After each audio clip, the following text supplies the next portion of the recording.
just like I knew what I was doing. Good evening, ladies and gentlemen. Meeting the Paso Robles City Council. Mayor Steve Martin speaking. We are starting off here with our closed session presentation. I'm going to ask the city attorney what we're going to be discussing tonight. Thank you, Mr. Mayor. We're going into closed session on two items. The first is conference with real property negotiators pursuant to Government Code Section 54956.8. The property is a 5.6 acre portion of APN 008254002, more commonly known as Pioneer Park. The negotiators are Ty Lewis for the city, and the negotiating party for the state is the State of California, acting by and through the State Public Works Board with the consent of the Department of Food and Agriculture, acting by and through the 16th District Agricultural Association. And we're going in under price and terms of payment. And the second item we're going in under is public employee evaluation pursuant to Government Code Section 54957 for the city attorney position. Thank you. There is no one in council chambers to come forward for public comment. Do we have anyone waiting online? No, sir. No public comment. We'll close the public comment on the closed session items, and we will recess to our closed session meeting now.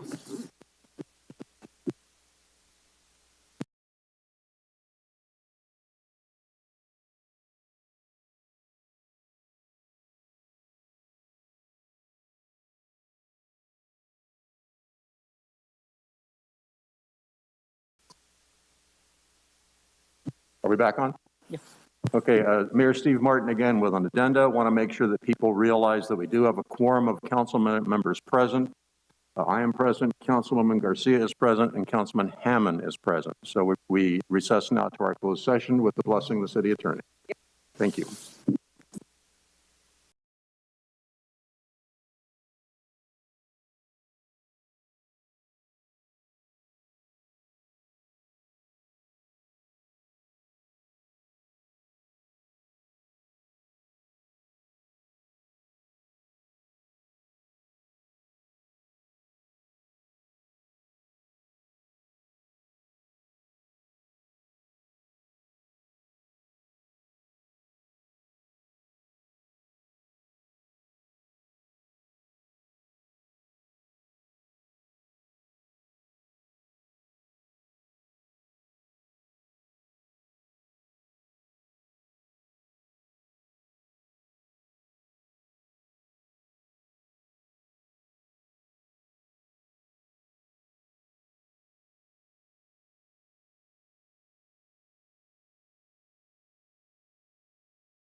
Hello and good evening. Welcome to the regular meeting for the Paso Robles City Council for Tuesday, February the 1st. Mayor Steve Martin speaking. Before we get started, I'd like to read the following. The city has returned to hybrid public meetings pursuant to AB 361, which allows for a deviation from the teleconference rules required by the Ralph M. Brown Act. Residents now have the option to attend the meeting in person or to participate remotely. For those attending in person, the council chamber will be at limited capacity to allow for compliance with the social distancing recommendations of the state and county health departments. Masks will be required for all individuals in the council chamber. If maximum capacity is met in council chamber, additional attendees will be asked to participate in the meeting via the remote options listed herein. To participate remotely, residents can listen to the meeting live on the radio at 12:30 a.m. or live stream the meeting at www.prcity.com/YouTube and call 805-865-7276 to provide public comment via phone. The phone line will open just prior to the start of the meeting and remain open throughout the meeting to ensure the opportunity to comment on each item heard by the council. Written public comments can be submitted via email to cityclerk@prcity.com prior to 12 noon on the day of the council meeting to be posted as an addendum to the agenda. If submitting written comments in advance of the meeting, please note the agenda item by number or name. City council meetings will be live streamed during the meeting and also available to play later on YouTube by accessing the following link, www.prcity.com/YouTube. With that, I will call the meeting to order and ask for a roll call, please. Councilmember Garcia. Here. Councilmember Gregory. Here. Councilmember Hammond. Hi, here. Councilmember Strong. Here. Mayor Martin. And I am present. I ask everyone now to, if you're listening in, mute your microphones, and here presently, if you are able to stand and join us in the Pledge of Allegiance led by Councilwoman Garcia.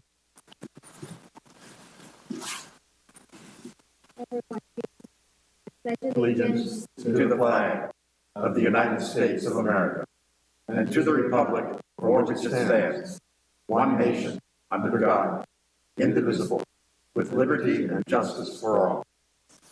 I understand Reverend Sheehan is going to be giving us the invocation tonight. Reverend, are you online? Lord God, we ask your blessings upon Mayor Martin, councilpersons Gregory, Hammond, Garcia, and Strong. May you bless them with all wisdom and understanding for every decision before them tonight. Father, be with our law enforcement officers and surround them with your peace and protection. Be with our emergency services personnel who bravely serve our community. Bless all in City Hall with the grace they need to manage our city. And Father, we thank you for your great grace and prosperity poured out on our city, state, and nation. Bring peace to this world and its many areas of conflict. And Father, we ask this in the precious name of your Son. Amen. Before we proceed with the agenda tonight, I have a request from Councilman Hammond to make a statement. Mr. Hammond. Oh, thank you, Mr. Mayor. Out of respect for your position as our council's leader and your request that masks will be worn in council chambers, I will not be wearing a mask just because I think, again, the fact that some unelected officials tell me to do so. And I will also say that because of sound common sense personal reasons, based on science backed by nearly 2 years of COVID data, and also vaccinated twice and boosted once, I feel that masks give little protection and transmission. I am no longer concerned with contracting a severe case of COVID at this point because of the vaccinations that I've taken, nor do I worry about others who are not vaccinated and are out in public and unprotected, where they may contract the virus just by simply touching a knob and then their face, or maybe from somebody else that is vaccinated and it might be carrying the virus. In my opinion, more people should question so-called authority on health issues, especially when government will not even allow proven therapeutics like monoclonal antibody treatments to be used on high-risk positive cases. It's also my opinion that we are at a point where government control has become more important than a cure. After 13 months of available vaccine, it is clear that mandates are causing more harm than good to both our economy and our children. I think it's unwise to continue public harm and, of course, disruption to everybody. So for these reasons and others, Mr. Mayor, I will not participate in tonight's meeting, and I will recuse myself to another room where I can do it online. So I also like to ask maybe a 5-minute recess so I can get set up to do that, and respectfully. To be clear, Councilman Hammond, you will participate in the meeting, but virtually. Yes, virtually I'm going to another location. Thank you for explaining that position. It's greatly appreciated. Mr. Gregory. Mayor Martin, I concur with Councilman Hammond, and I respect everybody's opinion to do what is best for them. But when the maker of the mandate doesn't do it himself, and we don't have a lot of science behind this, it's time to get over this COVID issue that we're having. And I'm vaccinated. I practice all the protocols. I respect everybody else's opinion on what they like to do. But I can't wear my mask anymore. It's disrupting my ability to communicate. I don't think I'm at risk because 2 years and 13 tests and vaccinations and my vitamin protocol, I'm in good shape and I'm not affecting anybody. I don't think it's appropriate for us not be able to speak openly in this chamber as we're exercising our due diligence with spacing. And therefore, I'm going to also request that I move to a digital format, or I'll be online, but I'll take about 7 minutes to get there. Very good. And Thank you Mr. both Mayor? for stating your positions. Other comments? Mr. Strong. Yes, if I may. Philosophically, I happen to agree with the statements already made. However, I do choose to still follow the rules that we are asking other people to follow. And therefore, I will be here in this mask. And some people question whether this is a mask. It is a mask provided by one of my doctors because I do have severe COPD and cannot breathe in the masks that are otherwise provided. So this allows me to breathe, and still, because it's attached under the chin, it protects other people from any liquids or from my breath because they go down, not up. And therefore, I'm protecting others, but still be able to breathe myself. Thank you. Any comments, Councilwoman Garcia? No, sir, no comment. Very good. I thank everyone on the council for facilitating the continuance of the city's business while at the same time respecting their own positions and being true to themselves. I'll report to the public that everyone in the room, the remaining council members and staff members, and everyone in the room at this point in time does wear a mask. We have masks at the rear of the room for anyone who should attend and not have one. That being in mind, we're going to take a 10-minute recess to allow Councilman Hammond and Gregory to set themselves up virtually so they can participate in tonight's meeting.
Yourself also. And I'm just going to repeat all that because my microphone just came back on. City Council is reconvening now. We have 3 council members in attendance, myself, Councilman Strong, Councilwoman Garcia, and Councilman Hammond and Councilman Gregory are attending virtually. Everyone in the room is masked. So we'll pick up now on our agenda where we left off, and that is with staff introductions. Mr. Frace. Warren Frace, Community Development Director. With me tonight is Darren Nash, our City Planner, and Lori Wilson, our Assistant Planner.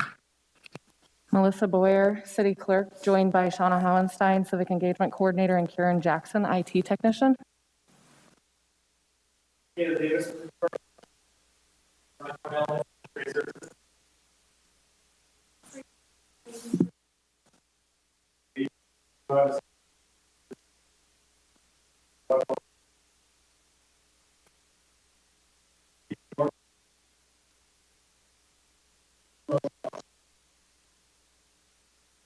Elizabeth Hull, City Attorney's Office.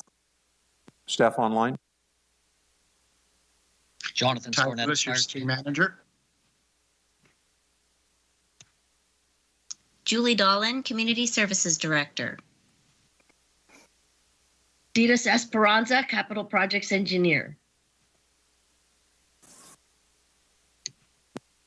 Very good. Thank you, one and all. We proceed now with tonight's agenda, starting up with our presentations. Item number 1 is our COVID-19 community update. Good evening, Mayor Martin and members of the council. Jonathan Stornetta, Fire Chief. From January 22nd through the 28th, we saw nearly as many COVID-19 cases as in the previous 3 months combined. As of today, there are currently 2,641 known active cases in San Luis Obispo County. Health officials emphasize these numbers represent a significant undercount as they do not include at-home testing. Hospital counts do not include those hospitalized for other reasons who also have COVID-19. Next slide, please. Just under 14,700 cases were reported in January, more than double the next highest month of the pandemic, which was back in January 2021. Hospitalizations appear to have peaked since our last report to council. As of today, there are 44 in the hospital and 6 in the ICU. Next slide, please. SLO County residents who are not vaccinated have made up 65.4% of all cases, 78.5% of hospitalizations, and 74.8% of all deaths.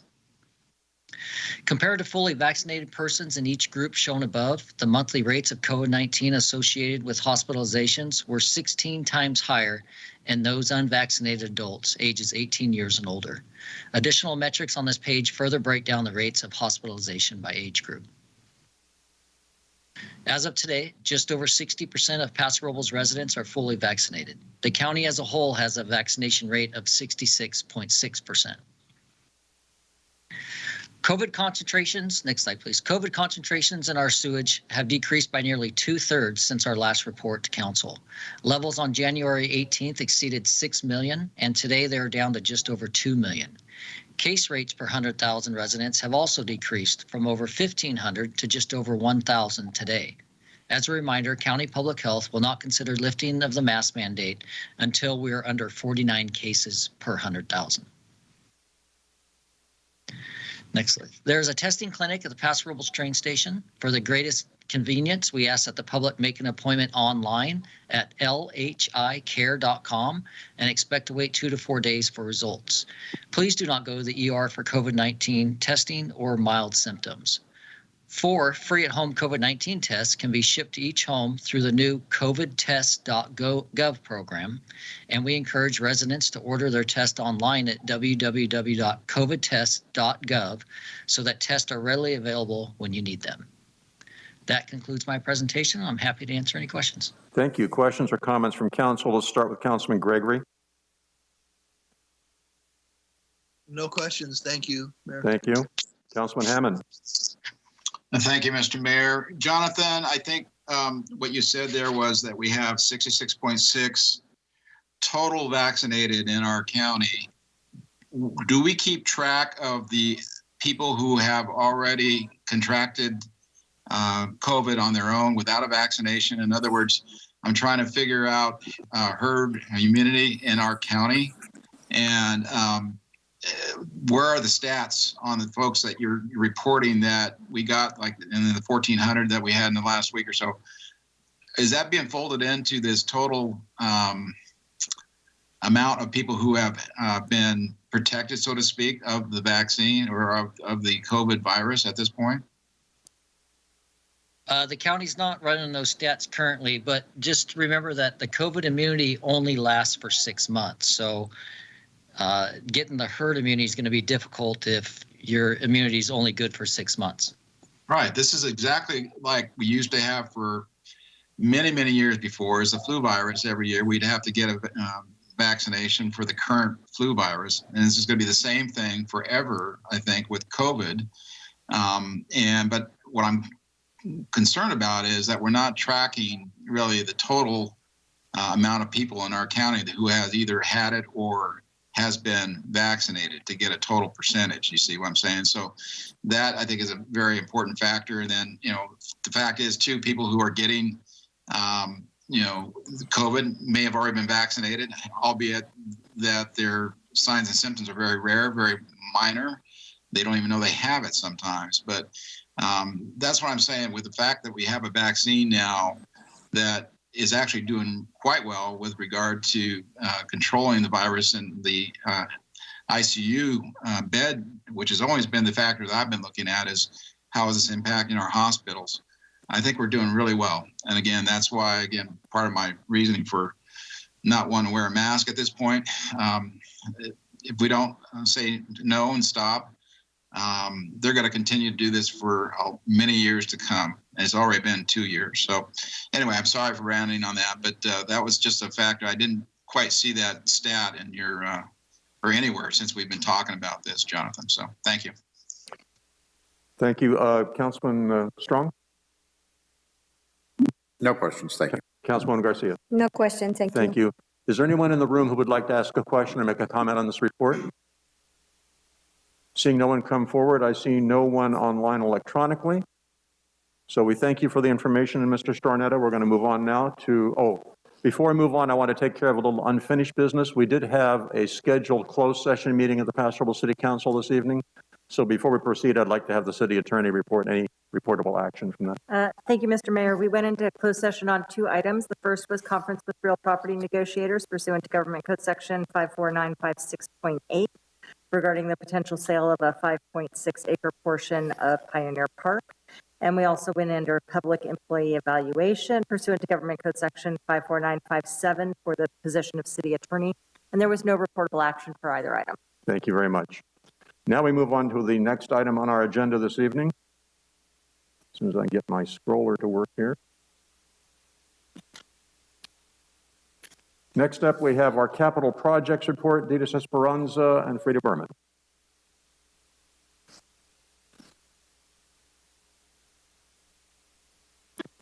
I don't believe that's on the agenda tonight. No. Well, where's my, that's wrong.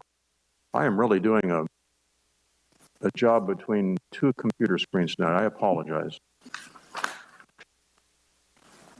Let's go back to good old hard copy. Okay, let's try this again. We come now to general public comments. This is the opportunity for the public to ask questions, make statements to the City Council on items that are under our purview and not on the agenda this evening. If you are here for an agenda item this evening, there'll be a separate public comment period for that agenda item. Each person is limited to 3 minutes. We do ask that you give your name so we can tell who's speaking. And at this time, I'll open the floor to general public comments. Anybody would like to make one in the room first? This would be your opportunity. Yeah. Good evening. My name is Kendall Pearson. I'm a business owner here in the city of Paso Robles. My wife and I run Air Paso Flight Services, which is the flight school out at the airport. A couple of comments and maybe a request. First off, I'm happy to have Mr. Oxborough here in the room so I can embarrass him. I wanted to say, I hope you folks know what a gem you have in an airport manager. I came down here with zero business experience. I did a career in local government, and Roger has guided me through the process and kept me on the straight and narrow, introduced me to airport operations in the local venue. Every airport's a little bit different, and has actually helped me in the city venue also, business licenses and just different things, keeping on the straight and narrow. So I want to say I really appreciate Mr. Oxborough. He's been great. And I kind of rue the day when he may depart his job. I hope that doesn't happen anytime soon, but it may be, right? I'm also pleased with my dealings in the city. I have been with the city a couple times. I understand there's a transition plan that's getting ready to go. In my experience, that's been pretty rare. More often when you have a senior employee departing a position, somebody leaves a box on the desk and the new person shows up and they say, okay, you got it, see you later. And there's very little transition happening. I'm glad to see that we're thinking forward as far as what's going to be happening at the airport in the future. The last part, now the request. So currently out at the airport, we have a leasee that's called a fixed base operator. They're the people that provide fuel and kind of, in some ways, the face of the city with people coming into the airport. That was a 10-year lease. That lease has expired. We're currently at a 1-year extension at this point, about 7 months into that 1-year extension or so. So we have 5 months left in that 1-year extension. Businesses like mine and other businesses on the airport depend on the FBO. And the way that the minimum standards document is written, actually a new vendor might even be in competition with my business. So what I would encourage you to do is continue that process and bring it to an issuing of an RFP. That there's a subcommittee of the Airport Commission working on that right now. But get that RFP issued, go through the process and figure out who the next vendor is. For businesses like mine, that'll give me some stability for what's going to be happening in the future, and then give me the ability to plan and project how I may grow or pivot or whatever I might happen to do. So that's my request on the RFP process. I think that's about it. I didn't know that Mr. Oxborough was going to be here in the room, but I'm happy to give him compliments straight to his face. So I've been very happy being a business owner in the city of Paso Robles. Thank you. Very good. Thank you. Welcome. Dale Guston, 945 Spring Street. I wasn't going to speak, but in relation to the previous speaker, I had some legal actions with people at the airport and also some advisory positions. And I remember when the Airport Commission recommended not dealing with David Wyrick, and our city council overruled him. And that was a big mistake. So I hope this city council listens to the Airport Advisory Committee this time. Thank you, sir. I see no one else coming forward in the room. Do we have anyone online? Yes, sir. Jan Albin. Welcome, Jan.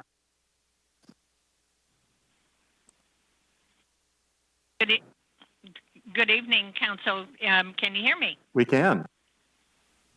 Thank you. I would like to commend both Councilman Hammond and Gregory for their temerity in coming before this council and the public to state their personal opinions about wearing masks. There's a lot of people who feel the same, but they don't say it, and I commend them for having that wherewithal to make those public statements, and I thank you for that. Thank you for your comments. Is there anyone else online? No, sir. Very good. We'll close general public comments and we'll move over to the rest of our agenda here. And I'm abandoning my computer screen tonight. I thought I had that fixed, but I don't. So we're working from good old paper. Next up, I'm going to ask if the city manager, who should be online with us tonight, has any items to be deferred. No, Your Honor, no items to be deferred. Very good. We move on now to our consent calendar. Items on the consent calendar are considered routine, not requiring separate discussion. However, if discussion is wanted by a member of the council or public, the item may be removed from the consent calendar and considered separately. Council members and members of the public may offer comments or ask questions of clarification without removing an item from the calendar. Individual items are approved by the vote that approves the consent calendar unless an item is pulled for separate consideration. Items pulled for separate consideration are usually heard at the end of the meeting. So with that, I will ask council members if they have brief questions or would like to have an item pulled. Councilwoman Garcia? No, sir, nothing to be pulled. Councilman Strong? No, sir. Thank you. Thank you. Councilman Hammond? Thank you, Mr. Mayor. I'd like to have number 9 as a full report and discussion. Very good. Thank you. And Councilman Gregory? No questions. Thank you. Very good. We'll be pulling item number 9 for separate discussion tonight. We go to the public. Is there anyone in the room that has a question or like to pull an item? No one coming forward online? John Borst. Is he online or did he just leave? Nope, he's available to speak. Welcome. Can you hear us? Yes, thank you. You would like to have an item pulled, sir? Yes, the meeting minutes from 1/18/22. Okay. Is there a question that would clear up your concern, or do you want it pulled as a separate item? It's item, well, it's the approval of the amendment to the Paso Waste and Recycle franchise agreement. That's the item that I wanted to address. I don't know which one it is in the meeting minutes. Okay, but you have no concerns about the accuracy of the minutes? No. Okay. Not at this point. Okay, so that action has already been taken by the council. That if you wish to comment, it should have been under general public comment, but I'm going to let you say what you want to say right now. Oh, okay. Thank you. I appreciate that courtesy. I sent a letter, or at least a public comment, to each of you and the city clerk in regards to the approval of the amendment, which you did on January 18th. And in that letter, I've provided you with information that I think is important for your consideration, particularly in that I feel that the information I've provided impacts the usefulness of the amendment itself. That is, it neglects to consider alternative infrastructure that can be available to, in particular, alternatives to the digester and the diesel trucks. I think you need to relook that again, the decision again. It's just going to cost us more money in the short run and long run, as I see it, if you go forward with the amendment as it's written. And just to summarize, in my conclusion of the letter that I've, public comment letter that I've provided, the approval of the amendment to the Paso Robles Waste and Recycle franchise agreement as written is inadequate, as it neglects to direct Paso Waste to provide cost comparisons among available infrastructure alternatives as a basis for sound decision-making and council choice. You know, they've only given you, Paso Waste has only given you one choice, but there are other alternatives, and I believe less costly alternatives than what they're planning to do.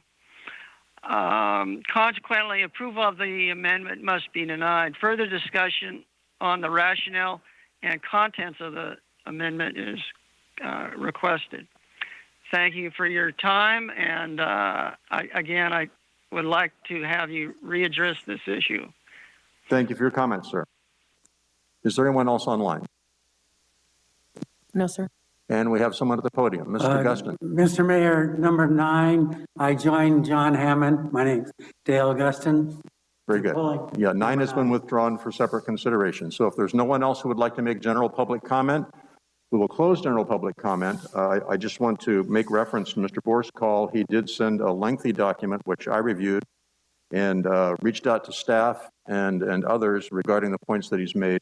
I believe those points have been resolved, and I'm happy to share that information with the council and with the public, and I will send those remarks back to him for his review.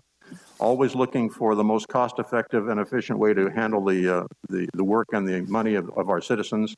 I do think we're doing that, but of course there's always room for difference of opinion. We have taken great pains to be diligent in the review of our options, and I believe that the decision of the council was appropriate. So, but we do appreciate the comments, and I will send the comments that I got back after asking the questions that he asked in his document of me. And his comments also are made part of our agenda tonight as minutes that have been submitted. We'll make sure that they're connected also. Okay, let's move on now. Item number 9 will be considered separately later. We move on now to... Mayor Martin. Yes. This is Steve Gregory. I'd like to make a motion to approve the consent agenda 2 through 8. That's where I was going next. Thank you. Do we have a second? I'll second. Motion by Councilman Gregory, second by Councilman Strong, to approve the consent agenda with the exception of item number 9. There's no further discussion. Roll call vote, please. Councilmember Gregory. Aye. Councilmember Strong. Aye. Councilmember Garcia. Aye. Councilmember Hammond. Aye. Mayor Martin. Aye. Motion passes unanimously. Next up, we have a report on those consent items. Is the city manager going to do that for us virtually? Yes, sir. I am ready to go. You're on. So as we, yes, I am here. So as we mentioned, there are several items on the consent agenda this evening, the first of which is the approval of the City Council minutes from January 18th, 2022, which was partially discussed. The next item is the receipt of the warrant register, which is the city's business transactions that have occurred since the last report.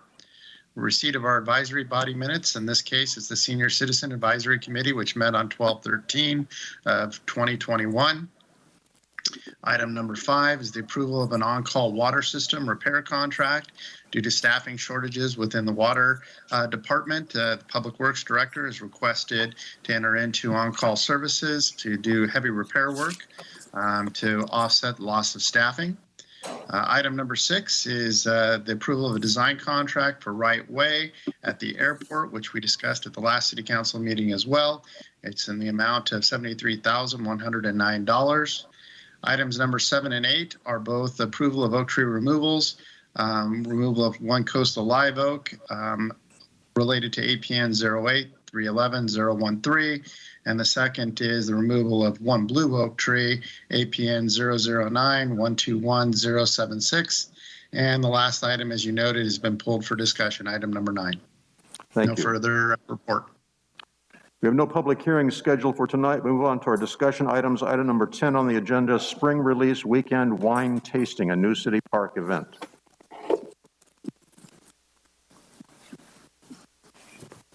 Mr. Mayor, members of the council, Frida Berman, Maintenance Superintendent, Events Manager.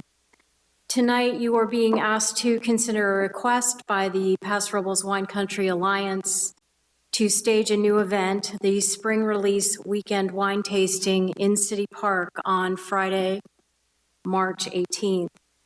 As you'll recall, the COVID-19 pandemic caused new City Park events to be put on hold.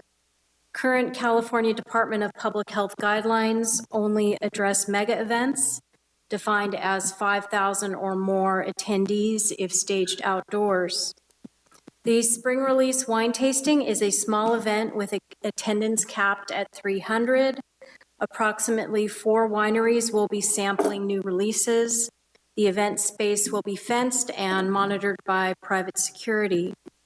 The Wine Country Alliance is prepared to require proof of COVID-19 vaccination or a negative test if required by local health officials. Additionally, organizers understand and are prepared to cancel the event if public health circumstances dictate that decision. If this new City Park event is approved, city staff will accept other applications for new events in City Park for your consideration. With that, I'd be happy to answer any questions. Joel Peterson, Executive Director of the Wine Country Alliance, is also online and would like to make a comment regarding their event request. Okay, well, Joel, if you're online, why don't you go ahead and make your comments. Great. Thank you, Mayor Martin and City Council members. Appreciate the time to speak. Just wanted to say thank you for the time to work with your city staff and Frida on this new event. Since we are, in fact, moving the Wine Festival, which happens in May, out of the city park, we did want to keep a presence with our downtown city park, which is such a beautiful, amazing part of Paso Robles wine country. So this is a small event, as Frida mentioned, in the Northwest Quadrant. About 300 attendees, 40 wineries total, and some food, a band, and all outdoors, keeping in line with being outdoors and safe in light of what's happening with the COVID situation. So looking forward to having this a fun event in downtown Paso Robles. We think it'll be a nice way to keep our connection with the downtown merchants and downtown activities, but we're looking forward to being a part of it. So I'm here to answer any questions. Thank you. Thank you very much. We'll go to council questions. Let's start with Councilman Strong, please. No questions at this point, Mr. Councilman Hammond. Thank you, Mr. Mayor. No, I think it's a great idea. Get people out in the open. Thank you for bringing that forward, Joel. Thank you, Councilman Gregory. Thanks. Yeah, Joel, so this is like part of the Zin Festival, or it's a hybrid of that? Yes, Councilman Gregory, great question. This event weekend has been a lot of different things over the different years. For years and years, it was called Zinfandel Festival. And then for the last 5 or 6 years, it's been called Vintage Paso. And we've really newly renamed this event weekend Spring Release Weekend. We feel that's a nice weekend, nice name that kind of resonates with folks as wines are starting to release some new wines in March. And since not every winery in Paso Robles is making Zinfandel anymore, in fact, not a lot more. I mean, there's still a strong Zinfandel connection here, but we don't have as many. So it opens up the idea for some more wineries can pour. So yes, it is the same festival weekend that used to be Zinfandel weekend, which is the third weekend of March. And this is you haven't done this kind of an event before, have you, for Zinfandel weekend? Or? Yeah, if you remember, we used to have a walk-around tasting down at the Paso Robles Event Center years ago on the Friday night. Right. And then the last couple of years we had it at the Paso Robles Inn ballroom. But again, in wanting to open it up outside, we think March is a good time. I mean, if we get some rain, we'll take it. We'll just put some tents over us. Good. Well, it sounds like a great event. Thank you, Joel. Thank you, Councilman Garcia. Joel, I just have one question. When you market this, are you? I know before with other events they would market to locals first, or how would you? Mm-hmm. Is there anything like that for locals? Yeah, great question. We market this both to locals and to out-of-towners. We typically in years past have done an early bird special for locals or locals only. I'm not sure if we've done that on this one. I can double check, but certainly, this is a nice, easy price point for people. I think it's only $60 to attend the event, which includes food and wine and a band. So certainly, happy to have both locals and guests alike at this event. And it's going to be, kept to only about 300 people, so we don't have to close any streets or anything. Okay, sounds great. Thank you. Thank you. Frida, I've had, over the last year or so, I've had several people contact me about staging events in the park, and I've said because of the pandemic, we aren't taking new schedules, new events in the park. If we agree to do this, can I call them back and say, file an application? Absolutely. I've already received many inquiries this year about new events, and I am holding them until your decision this evening, but absolutely. And in all likelihood, an approval of this would be contingent upon COVID conditions at the time, or? Yes, that is part of your action tonight. Very good. Thank you. Okay, I'll open it up for public comment. Is there anyone in the room that would like to speak? Seeing no one come forward, do we have anyone online? No one online. We close public comment, bring it back to the council for discussion and action. Mr. Mayor? Yes. Question about Frida's comment there, and this could be part of this action here, is that we give them direction on how to handle future request. Is that part of the opportunity here? Yes, as I understand it, that's correct. Yeah, I agree. So be happy to make a motion when you want, anytime. Any other comments by council people? Mr. Gregory? Yes, thank you, Mayor Martin. So Frida, what is the threshold of this? Where does the state regulate on the mega events? Where does that happen? Right now, the regulations state a mega event is defined as 5,000 people or more outside. I'm only talking about outside events, and that's where certain protocols are put in place. And so this, a theoretical question. So this would open this up for like art in the park when people are strolling through to look at art. Does that still work for that group? That is not a new event, and that event is on your city park calendar now. So we're speaking of accepting applications for new events in City Park. Very good. Thank you very much. Thank you. Councilwoman Garcia? No questions, sir. No questions? Mr. Hammond, I believe you had a motion? Yes, I'd like to go ahead and do that. I'd like to make a motion then to approve the request for Paso Robles Wine Country Alliance to stage a spring release weekend wine tasting in the city park, March 18th to 2022, with a caveat that the event may be canceled pending public health emergency. Also, direction to staff that we would be happy to entertain other events based on current mandate law with regard to public outside events, and make that part of this motion if I could. Very good. Second. Second. Motion by Councilman Hammond, second by Councilman Strong. If there's no further discussion, roll call vote, please. Councilmember Hammond. Aye. Councilmember Strong. Aye. Councilmember Garcia. Aye. Councilmember Gregory. Aye.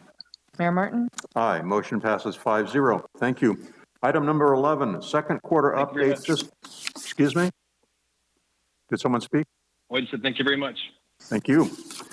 Item number 11, second quarter update, fiscal year 2021-22 budget report and amendments, job and organizational reclassifications, and approval of a side letter of agreement with the Professional Firefighters Association. Mr. Cornell. Thank you, Mr. Mayor and City Council. Ryan Cornell, Admin Services Director, tonight to present with you the fiscal update for fiscal year 21-22. And I'm sorry that was a little bit of a mouthful there on the title of the action, but that kind of jumps us right into what tonight's agenda is all about. For the most part, we'll kind of stay high level and talk about the kind of the financial positions of the general fund. We'll kind of give a status update on where we're at with our Measure J20 supplemental sales tax fund. We'll touch base on some of the enterprise funds and kind of the status of the parking fund. But kind of all intertwined in all of that discussion, there are kind of four main action items for council's approval tonight. The first one is a side letter of agreement with the Professional Firefighters Union. We'll go in more detail on that later, but it was needed for an additional position added with J20 funds, the administrative captain. Now that the audit is done and we look at the MOU language for our current contracts with the unions, we have a new set of wage tables. And so that's the second action for council's approval tonight. And then lastly, we have a reorg in the Water and Streets Division, and as well as a kind of a handful of budget amendments to go over. So just to dive right on in, a lot's been kind of going on in the first half of the fiscal year.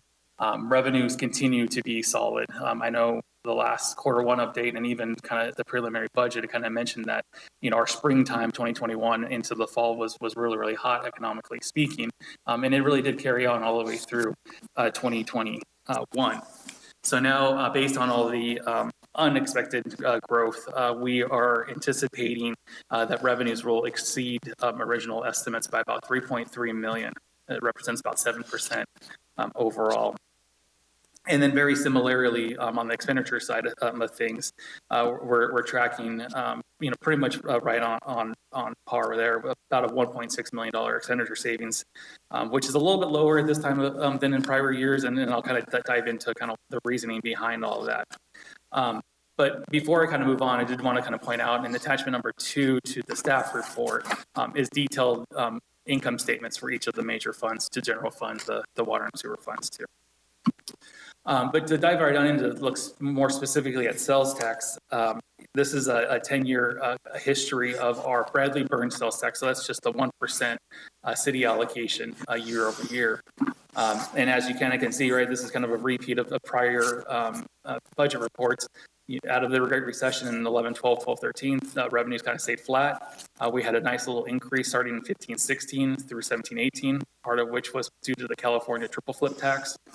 And then you'll see a slight decline in 1920. That's the COVID pandemic, which kind of showed revenues declining about 5%.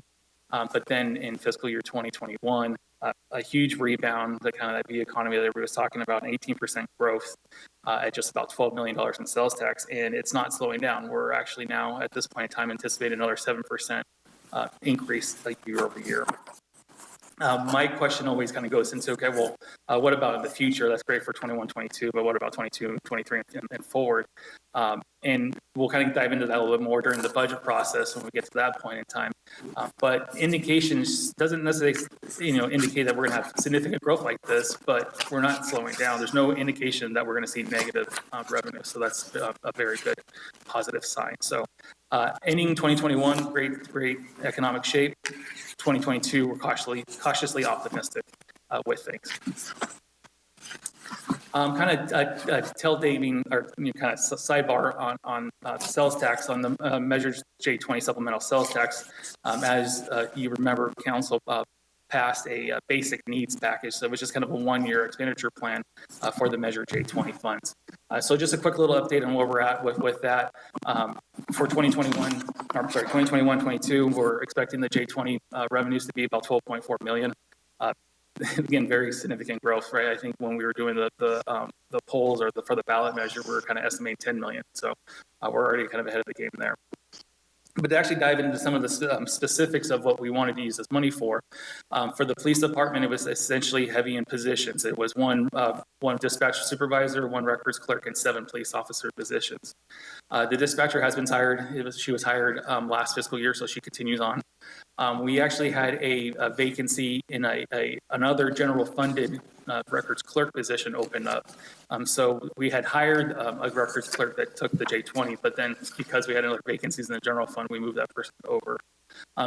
For the most part, we're actually on hold on this records clerk. We're kind of reevaluating the need of it and see if we maybe have a better or higher priority need in the police department. And then lastly, and certainly not least, is we currently have 9 police officer positions vacant that we're actively recruiting for. 7 of the 9 positions that we have vacant were funded by Measure J20. So just by that math, we don't have any Measure J20 police officers at this point in time. That being said, we did send 3 cadets or recruits through the academy this January time. So we have 3 that were potentially graduating in June time, and then we have another lateral police officer that's currently in background check. So we're continuously doing these open recruitments to try to get more police officers in, but that's still kind of a struggle that we have, not just in our city, but kind of statewide. Moving on to emergency services, very similar. It's definitely people heavy. We had got the second SAFER grant. Those 3 SAFER grant employees are on board. There was additional 3 additional firefighters that were added to the basic needs package. We have 1 that's currently on board that's working with us, and 2 are in background. So hopefully we'll get all of their staffing needs filled. And then continuing on with the emergency services, the big dollar ticket that emergency services is using is for the fire station number 3 construction. And that's anticipated to go to council for award at the next meeting on February 15th. And then as I kind of mentioned to you earlier this evening, the basic needs package is also requested an additional administrative captain position.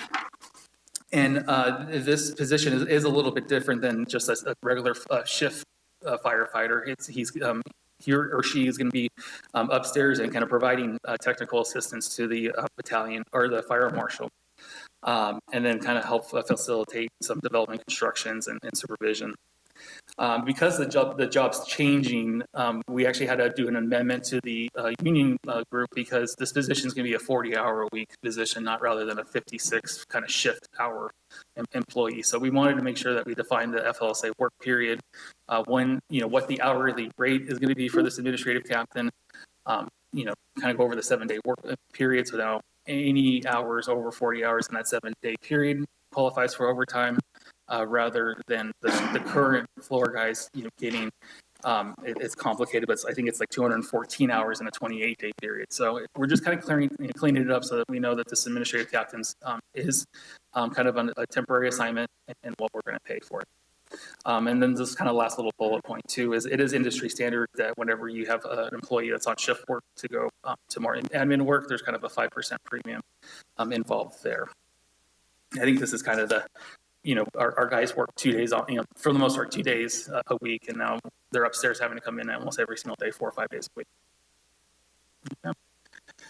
And then the last little component of the Measure J20 is on public works in the streets and roads. The authorization was to hire 2 maintenance specialists. Those 2 maintenance specialists are on board. And then lastly was to kind of fund the 6-year street plan shortfall, and that's currently underway as well. So that's kind of the update on Measure J20. Kind of swing back around on property taxes.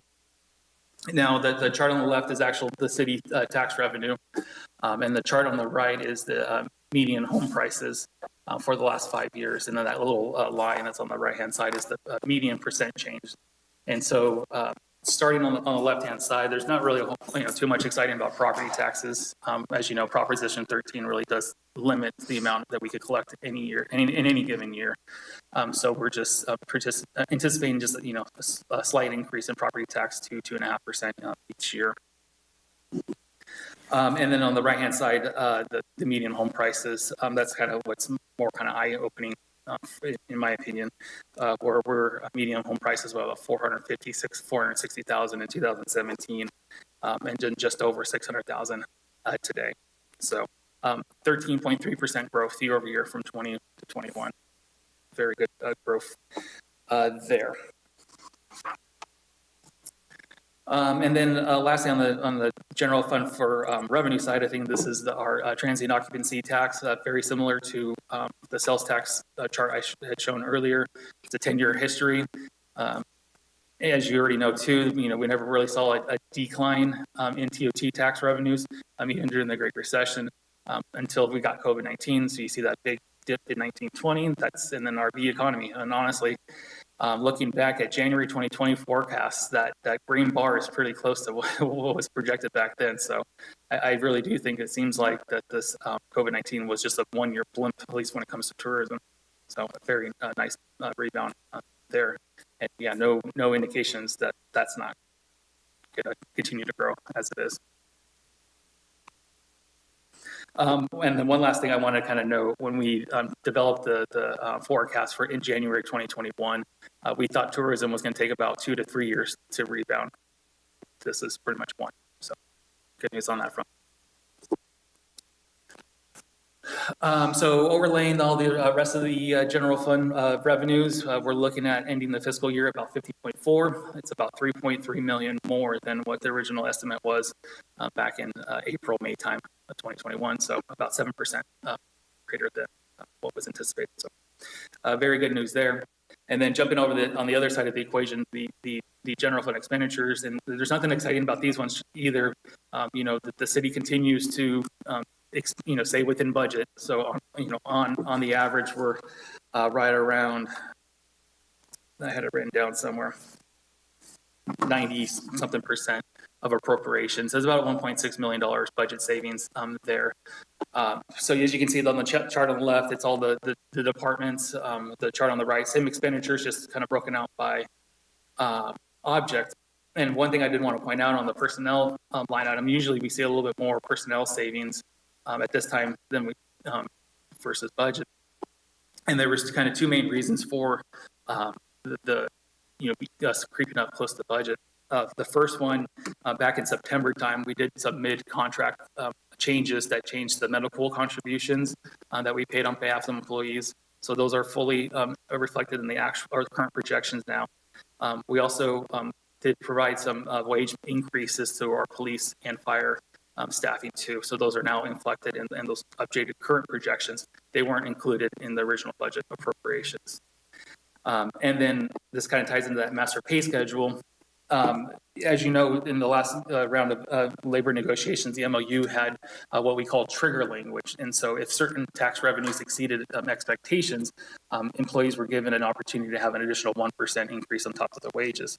Well, there was also an additional caveat in the third year that if we missed the triggers in the prior year and revenues exceeded not only the current year basis, but then the last year's basis as well, they could actually make up for that additional 1% that we lost.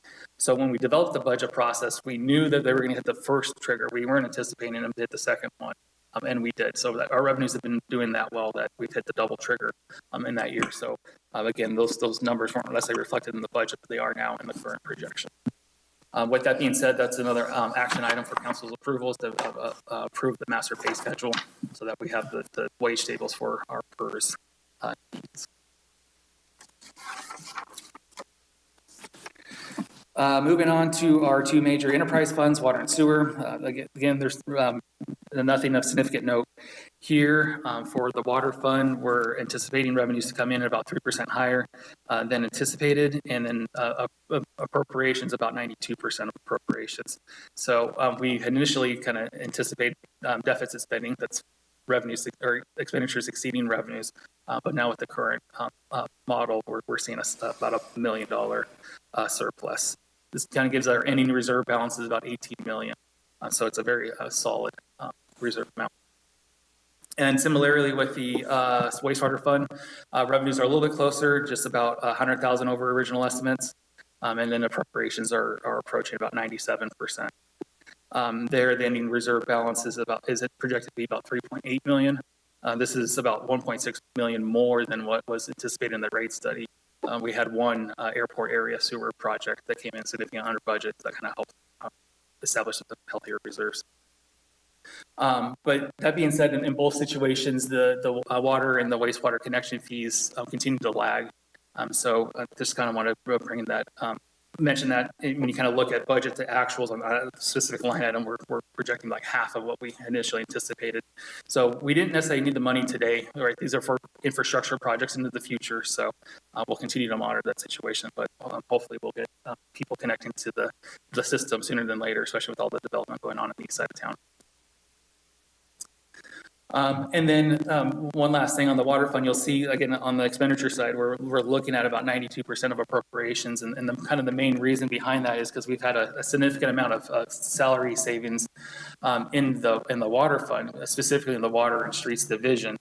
We've had a significant amount of employee turnover. We have about 10 total staff members out in that division on the water side, 2 lead workers and 8 maintenance workers. And we've had 4 that are going to be resigning or have resigned today. So we have about, we're operating about 40% at last capacity. And then even then we had a couple additional ones that have been with the department for less than a year. And so we have a really young and really green division. And so we met with the public works director, kind of strategize how we kind of spread it and allocate the workload. And so we came to a proposal of splitting out the water and the streets division. Right now they're combined as one. We have 1 supervisor and 1 manager that's overseeing both the water preventive maintenance and the heavy maintenance, as well as the street maintenance. Our recommendation would be just be taking that street maintenance component, splitting it out so that the water manager and the water supervisor can dedicate all of their time to the water related issues. And then the public works director and the street supervisor can handle the street side of the functions. So interestingly enough, because the water manager and the street and the supervisor, their personnel benefits are allocated between the general fund and the water fund. And so by making this change and having all their roles and responsibilities dedicated to the water fund, that means the water fund should be taking up 100% of their salaries. Similarly, now that this, street supervisor is a newly created position, that's going to be picked up 100% by the general fund. So on the chart on the right kind of shows the net change in each one of the funds and in the positions. So really on the water manager side, it's just taking the general fund portion, moving it over to the water, same with the supervisor. And then we're adding a street supervisor position. This is something new. This will be kind of taking roles and responsibilities away from our current water supervisor.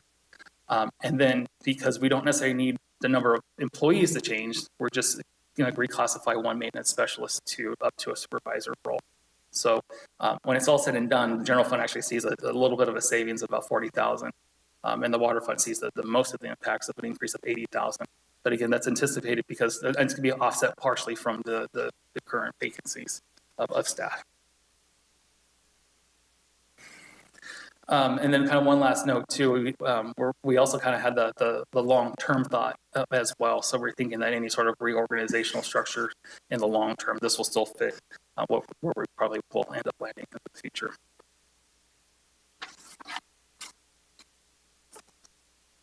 And okay, real quick on the parking fund, this is just a 3-year history. The current year data is only through halfway through, so it's about half of the months worth of fiscal year.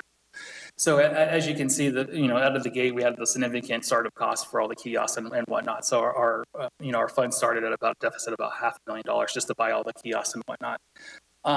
Last year, we were still exceeding revenues.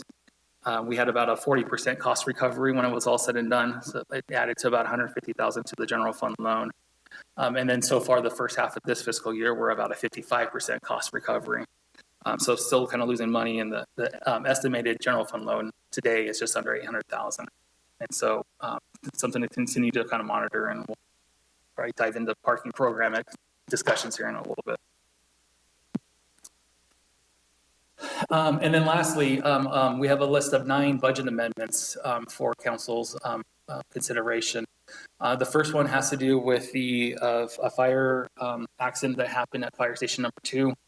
This is for the most part going to be reimbursed by our insurance proceeds, but we do have a $10,000 copay or deductible, I should say. So that gets us on there. We recently leased out the facilities, or at least the warehouse facility at Second One Way. There were some commissions that were owed on to that consultant. We have, as you're fully aware, we have the EDA fiber project that was recently accepted by the EDA, and so this amendment will actually establish the project budget, both the grant revenue, the local match, and the project expense. The fourth item is enterprise replacement funds, and this is kind of an interesting one, at least for me as a nerd accountant. We changed the accounting a little bit, right? So we're centralizing some of our IT operations, so we have kind of one designated fund. Before, the replacements reserves for the enterprise fund stayed in the enterprise funds, and so by the budget process, we actually moved those reserve balances into the IT fund. Great. That's Caleb. Could I have you up here for a second? Go ahead. I'm sorry. And then, but with budget carryovers, it was interesting. It was funny because you have the budget carryovers in one fund, but now we have the newly established IT replacement fund over here. So this is just kind of a 1-year cleanup. As soon as we do this one entry, now all the expenses will be housed in that kind of standalone fund. The fifth budget adjustment has to do with the Business Success Center. We had thought that all of the proceeds from SB 1090 would be fully exhausted, and then the general fund would be to pick up the economic development function and program. However, based on the latest amendments to the lease agreement, the business owner is still required to make lease payments to us. And so to keep things a little bit clearer and cleaner, we suggest keeping that all of that activity in that Senate Bill 1090 fund rather than blended with the general fund. We have some police safety equipment that was approved a little while ago that was going to be used from the COPS fund, the state law enforcement state fund. Right. And then we have the next thing, number 7, is the Sherwood Master Park Phase 1. That's the pickleball court designs. We already have allocated ARPA monies towards that. This is allocating kind of the rest of the impact fees towards that project.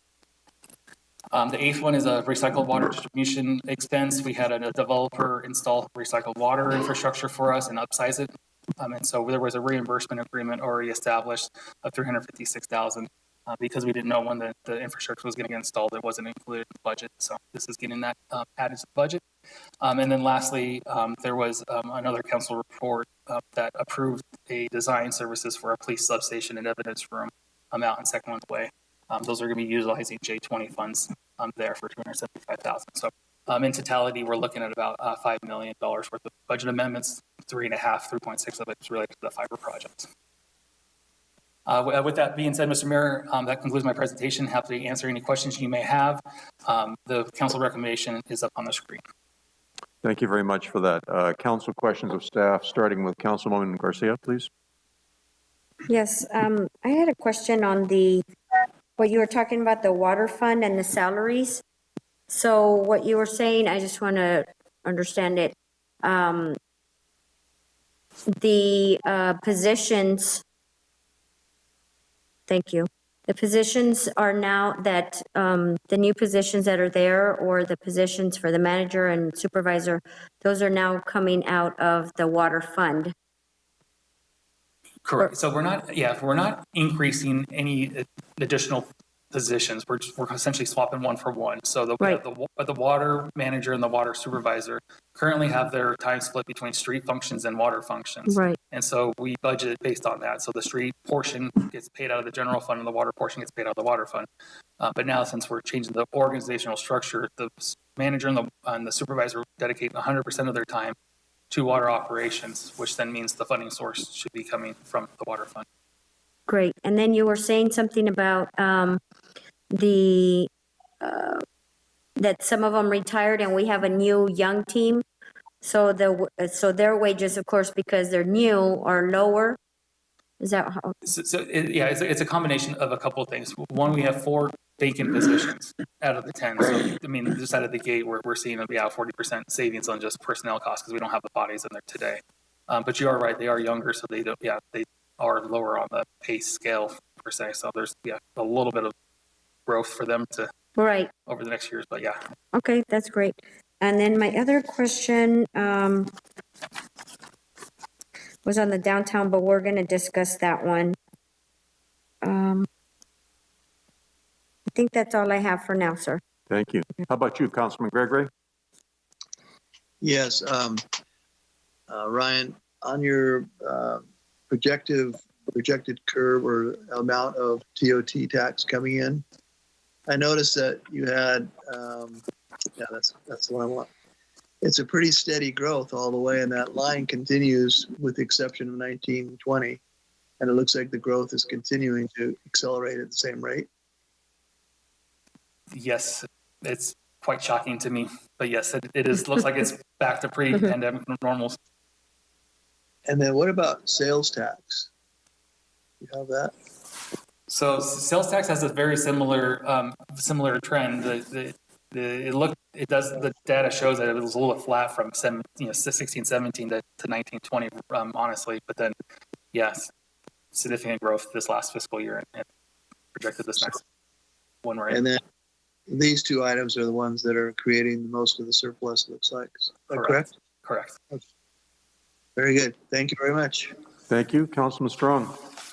So, yes, thank you. And Councilman Gregory actually put a thought in my head, and it looks like the bulk of our sales tax items, because they're not standard everyday foods, et cetera, that the normal citizen would use, are really being driven by our transient occupancy people, by our tourists, because the items they purchase when they're here in town are primarily items that are taxed for sales tax purposes, versus our general citizens don't buy as much of those type of things. Is that your own conclusion as well? Yeah, we actually, when we met with our sales tax consultant, we looked at industry specific for Q3 of 2021. And yeah, it was the restaurants and hotels had the biggest gains, and so did fuel and sewer stations. So those 2 industries, the longest, I mean, they were the most impacted, but then it seemed like it took about a year to rebound to get back to historical norms. Okay, so the factual data is indicating that the tourism industry is of benefit to the city and its citizens. On a revenue basis, yes. On a revenue basis, yes. Thank you. Thank you, Councilman Hammond. Thank you, Mr. Mayor. Yeah, Ryan, I mean, what struck me was on our J20 revenue, that extra, 1 cent that we have there, 140% increase of what was projected. So we're projected at 10 million. Now you're at 24 million. 12.4 million. 12.4. Okay. All right. Maybe I missed that hearing, but even still, do you think that this is essentially going to be continuing through the latter half of the fiscal year? I mean, the same rate, or do you see any projections that it might level off, or anything you can add here?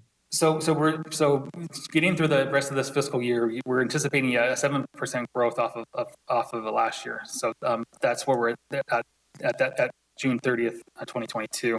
Now moving forward, looking at the forecast, it's not going to be as significant, but we're still looking at in the neighborhood of 2.5 to 3.5% growth in kind of in the next at least 1 or 2 years outside of that. But still want to do some more fine tuning before I give you solid numbers. We're about to start off the budget process here in the next couple of months, so I'll have a better figure for you.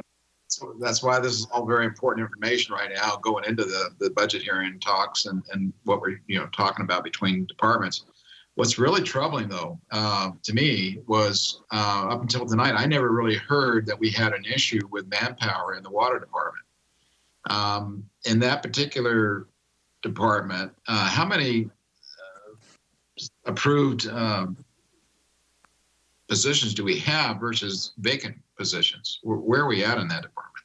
So on the water crew side of things, we have 2 lead workers and 8 maintenance specialists that are supervised by a supervisor and a manager. So out of those 10 positions, we have 4 current vacant positions, and then 2 out of the remaining 6 have been here for less than a year. Yeah, so a very young crew is what you're trying to say. Our overall through the whole agency, how many vacancies actually does the city have currently open? I mean, do you have that kind of a figure on the top of your head where we have so many? I think we had almost 200 employees, and of those approved or so, how many do we have vacant? So not including the police officers, I'm going to just ballpark 10 to 15. We have monthly recruiting meetings, so I usually have an updated count, but they tend to fall off and come back on, obviously every month. So I'd say about a dozen. I see. And what is our total that we have? Is it close to that 200 mark now, I think? Yeah, I think with part-timers, it tends to be like 250. Right. Okay. All right. Very good. Thank you, Mr. Mayor. That's all I had. Thank you. Mayor Martin? Yes. This is Steve Gregory. May I ask one more question? Of course. Sorry. So Ryan, back to sales tax. Have you looked or do you separate the information on our sales tax for RVs and auto vehicles? So I can provide some data based on industry groups, but RVs and autos are going to be under the same category. But I could provide that amount of detail. No, have we seen a pretty significant uptick in both those categories, or in that combined category? So we saw the biggest gains in RVs and autos in 1920 and 2021. Not so much this year, but that's only because the inventory is so low. But the car prices have gone up so much that our tax revenues to the city is about the same. So less quantity, higher prices this year than versus last year, but about the same. Very good. Thank you for that information. Thank you. Councilwoman Garcia. Yes, Ryan, I have another question I wanted to ask. On the water fund, as far as citizens from Paso, as far as when COVID hit, were a lot of people calling and saying they couldn't make their payments? Was there any debts? So we did, as council knows, we did put a moratorium on doing penalties and late fees for non-payment, and the state had a moratorium for doing any sort of shut-offs. So that didn't necessarily forgive their water bill if they started accruing, or water sewer bill if they started accruing it. With that being said, we recently, just yesterday, we got the state had ARPA monies that they sent to water enterprise agencies to help pay down a lot of the outstanding balances for customers. And so that was only a fine for a finite period of time. I think it was like April to the end of 2020. It wasn't the whole time the pandemic's going on. So we do have grant money that's coming down that's going to help people's accounts. But as of right now, all the current charges are on their accounts if they haven't paid it. So do we know what that number is? In totality, with all of our accounts, I think it was in the neighborhood of 200,000. 200,000. Okay, thank you. Okay. Anything else, Councilman Strong? My one question is, this is really great information, and the way it's portrayed graphically is very clear. It's going to be very important for citizens to understand this as they become involved in goal setting and budgeting and that type of thing. This is going to be on the city website? Yes, so more recently on the Administrative Services website, there's a sub-page that's called Financial Reporting. And it really does, it breaks it down by fiscal year, quarter budget adoption, quarter 1, quarter 2, quarter 3, quarter 4, audited financial statements. And so you'll see each one for the last 3 or 4 fiscal years. Great, there, thank you. as well as links to these presentations. I really encourage folks who have an interest in city finances to visit that site, because this is really quite easy to understand. So I appreciate that. Okay, so we've had council questions. If there are no further council questions, I'll open it for public comment. Anyone in the room who would like to comment, this is your opportunity. Welcome. Good evening again. Dale Augustin, 945 Spring Street. I did not go online and look at this. I was told last time we were given a budget analysis and projection that the parking fund would be included, and I did not see it. I don't know why. I think it should have been. It definitely is something of great concern. Thank you, sir. Anyone else would like to make a comment in the room? Seeing no one come forward, anyone online? No, sir. Very good. We will close public comment, bring it back to the council. And as you see on the screen overhead right now, I hope folks at home can see, part of the report is on the downtown parking fund. So that'll show you the progress of that fund over the years. If you need more detailed information, then we can make it available to you. We appreciate that. Mayor Martin? Yes. Oh, sorry. I'll wait till I'm ready to make a motion when you are. Okay. Hang on to that for just a second, Steve. Thank you. Any other council comments? Mr. Hammond? No, but Ryan, you might want to keep that one slide up on parking. I'm going to need it in a little bit. Right. Thank you. Councilman Strong? Councilwoman Garcia? No. Okay. Steve, ready for your motion. All right. I move that we approve a resolution 22XXX, amending the budget for fiscal year 21-22 to reflect the updates previously approved by City Council, amending the authorized position listing by adding one street maintenance supervisor position and removing one street maintenance special 2 position, and authorize the city manager to execute the side letter of the agreement with the Paso Robles Professional Firefighters Association. Hammond seconds. And approve the master pay schedule. Steve, that you include the point number 4, approve master pay schedule? Yes, sir. Thank you. And Mr. Hammond, you also second that? Yes, Mr. Mayor. Thank you. We have a motion by Councilman Gregory, second by Councilman Hammond. If there's no further council discussion, roll call vote, please. Councilmember Gregory? Aye. Councilmember Hammond? Aye. Councilmember Garcia? Aye. Councilmember Strong? Aye. Mayor Martin? Aye. Motion passes 5-0. Thank you very much. Okay, we're going to go back now to the item that was withdrawn from the consent calendar. Item number 9 is the approval of Downtown Parking Advisory Commission Program recommendations and modification to the commission bylaws. Mr. Davis. Mr. Mayor, members of the council, thank you for having me present tonight. This evening, I'm going to present to you the recommendations from the Downtown Parking Advisory Commission. I'll probably refer to them as the DPAC as I go on, because that gets kind of tongue-tied for a while. So there was 2 recommendations from the latest meeting of the DPAC on November 10th of 2021. I'll break it down in those 2 areas. I think it's easier to understand. On the first recommendation regarding the bylaws of the DPAC, the City Council adopted the recommended for the Downtown Advisory Commission in March of 2020. after that, we had the COVID-19 pandemic, and it didn't allow us to start our first meeting until August of 2020. So we were in violation of our own bylaws because we were not able to present, to elect a chairperson and a vice chairperson and have our annual meeting. So this is really just a formalization of what we've been doing because we elected that person in August.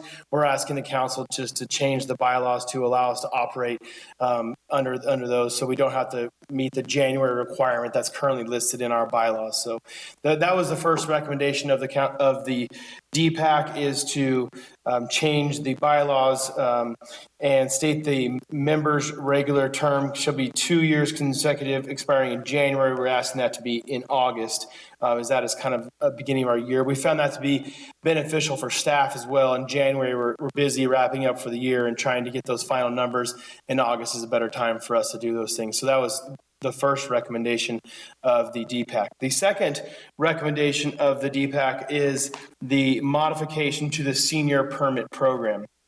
I won't go into too much detail, but just a little bit of history on the senior permit program. In March of 2021, the city council allowed the senior permit program to go into an annual program, and we set an age of 65 years or older and a $5 per vehicle. At that time, we sold 694 permits almost immediately, and we decided to put a hold on those permits while we figured out the program to try and put some parameters on that. The council then allowed us to, in May of 2021, to extend those 694 permits that were sold immediately through March 31st of 2022, with the direction that the DPAC was supposed to meet, discuss the senior permit program, and bring that forth to the council what the DPAC recommendations were. And that's what I'm doing here tonight. They met on November 10th of 2021 to set parameters for the senior permit program based on a lot of information that was presented at that meeting. The meeting was open to the public, and we did have some members of the public speak at that meeting, and the DPAC came up with the recommendations. Just for a little bit of back information, the 694 permits that were sold, we know now that 485 of them were Paso Robles residents, and the others were not Paso Robles residents. In addition, 45 of the permit applications were out of the area addresses and that were put on the application permits. We also know that 65% of the 694 permits that were sold, 65% of those people had already used the kiosk or the app prior to buying a permit. And we also know that as stated, the previous one was sold at $5, which was only saw that 10 to 11% of the 694 people who purchased them actually used them. So they were showing us that they purchased one because it was $5, but only 10% actually used them. The other important spot is just to remind the council, because I forget sometimes, and now that parklets are removed, we do have 466 spaces in our downtown parking program. So 466 paid parking spaces in our area total. With that, the recommendations from the Downtown Parking Advisory Commission were the following: to limit the sales of the senior permits to only Paso Robles residents. I must back up real quick. At the conclusion of the DPAC meeting, all this information was submitted to the city attorney's office to make sure that it was met muster on the legalities, and this has been approved by that as well. So just because there's so much here, but first was to limit the sales of the senior permit program to Paso Robles residents, require proof of vehicle ownership to the applicant in the application process, limit the total number of permits to 1 per address, exclude downtown employees from obtaining the permits, limit the number of senior permits sold to 500 annually, limit the sales of senior permits to the months of March and April, Annual senior permits are valid from April 1st to March 31st, and offer the annual permits for $30 with no prorating for those 2 months that they are for sale. Those are the recommendations of the DPAC. Each of those 7 recommendations was discussed in detail at the Downtown Parking Advisory Commission. And that concludes the presentation. Obviously, I'm here to answer any questions. Thank you very much. Council questions of staff, starting with Councilman Hammond, please. Thank you, Mr. Mayor. Yeah, the total sites then, again, Caleb, we have 466. The committee is recommending a maximum 500 to be sold if they are a senior, and that is if they're over 65 years or older. The question I'm having here is cost recovery. And I can't remember that meeting. It's been so far back in November, but it sounds like, again, the recommendation was for $30 per permit. And I am thinking, again, with what I'm seeing here from Ryan's information from a minute ago, that we need to try and do something to increase the revenue. We're in the red big time. And I think there was testimony that we're only 55% cost recovery in parking department right now. Is that correct? Mr. Hammond, I believe those are the numbers that Ryan presented. Yeah, I think believe so. That's correct, sir. Yeah, I think so too. So again, that was the main reason I wanted to pull this for council consideration to discuss this very thing, because again, obviously we figured out $5 is where we got here and the wrong way to go. But just really, if we're going to limit it to less than the amount that we had, was 694 previous, maybe again, if we're going to limit to 500 total, that maybe we ought to be thinking something like $4 a month, which would be closer to $48 or $50 for a permit. I think that's the discussion point that I'd like to have the whole council weigh in on, Mr. Mayor. Thank you. That's all. Thank you. Mr. Strong? Yes, and I'm concerned about some of the information that was given, because I've heard from people who attended the meeting that discussed this, that some of the information that was given to the commission wasn't accurate. Some of the projections were not accurate. Do you have any information about that? No, sir. Okay, thank you. Councilman Gregory? Yes.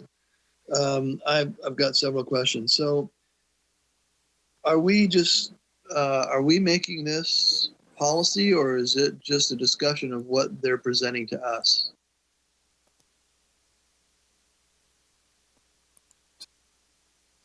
Mr. Gregory, this would be the recommendations from the Downtown Parking Advisory Commission, and this will be setting the standards for and the rules for the senior permit program. Okay.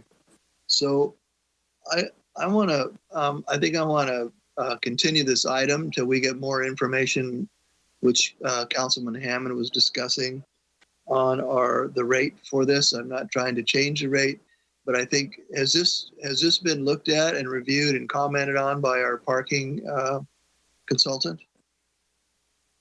Yes, sir. This was the discussion at the DPAC meeting went back and forth from $60, which was in line with our employee permit lots. Our employee permit lots are $5 a month. That would be $60 a month for the senior permit. The DPAC back and forth decided that $30 is what they voted on and settled on. In reality, neither of those numbers are going to change the numbers that were discussed on Ryan's slides previous. Those are numbers that are just trying to make some of the cost that takes of staff time to process these applications. But I think it's important that I also state that although tonight I was bringing forth what the recommendations of the DPAC are, the advice of, or the recommendation of the DPAC was that I come back at their next meeting, which is February 9th, to do a complete financial overview of the parking program. That is in the works. So there will be certainly more information on finances coming, but this is just for those 2 recommendations tonight. And then I also have a question. So how many of these employee parking permits are issued on an annual basis, do you know? I think the question was how many employee permits are issued. I don't have that number exactly. I can get it for you, but I don't have it in front of me. And was that considered by this group? Yes, the employee permits are definitely considered, but they're they vary month. Some businesses buy their employees annual permits to have them every month. Some businesses buy them monthly. So it's kind of hard to say exactly how many we have at a given time. Does that make sense? Yeah. So I think what you're saying is, I just want to clarify this because I'm a little reticent to actually vote on this right now because I want some more clarity. But from what you're saying is, no matter what it is we charge for a senior parking permit or the employee parking permits, it's not going to make a significant change in our cost to improve our cost of our parking program. That's correct. I just did find out we have about 230 employee permits a month at $5 a month. That's not as much of a difference for what we're talking about regarding these numbers. Again, I believe the financials that I'll show here in a few weeks to the Downtown Parking Advisory Commission will bring a lot of information forth that will give us, and then the ability to start to make some of those decisions to make a real impact on some of those numbers. So, and then I know it's not related to this item, but I would really like to see the fourth quarter in the parking income, because that's truly a nice measure of what's happening with the parking to see where it's trending. And if there's any way to see that final quarter by itself, October, November, and December, I'd sure like to see those numbers. Yes, sir. We can get you that information. All right. That's all I have right now. Thank you.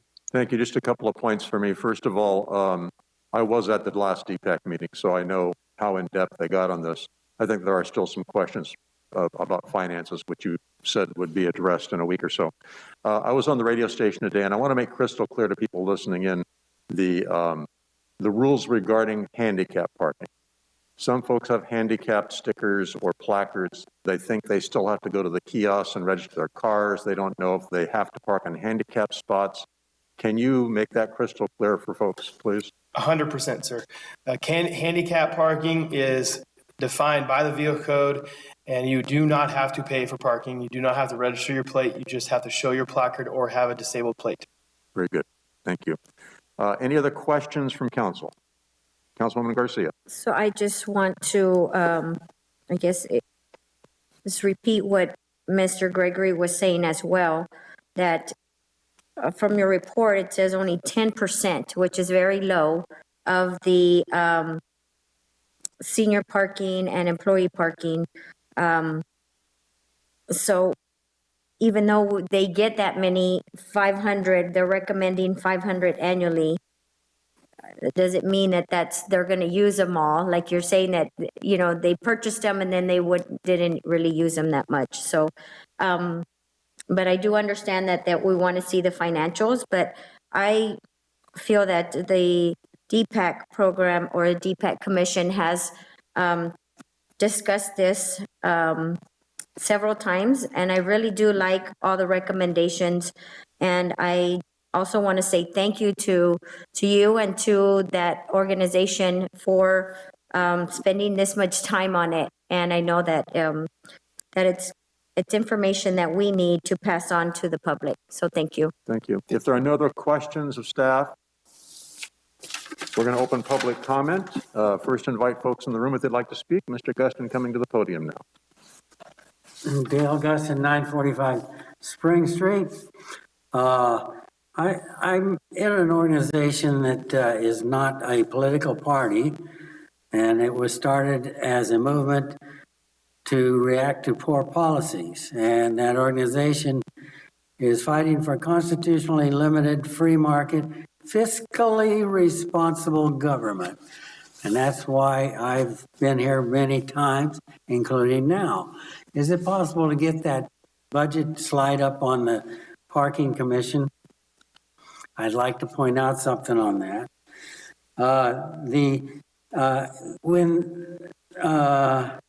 When the April 13th, 2 weeks into this program, cutoff came that was awful brief. And by the time I got down to trying to get a permit, 84 years old, I am now, I was 83 then, and I have my name on the plaque of the senior center because I helped get that built, and I was told I can't get a parking permit. And I've said them many times, that's not right. Well, I'm not so sure that this parking program was ever right. You got the big deficit there of it not reflecting. I don't think that reflects the initial cost of $1 million invested by way of a loan to the Parking Commission. Where is it going to show that that's ever going to be paid? All they said in the presentation by Miss Julie Dixon was it will be self-sufficient in 5 years.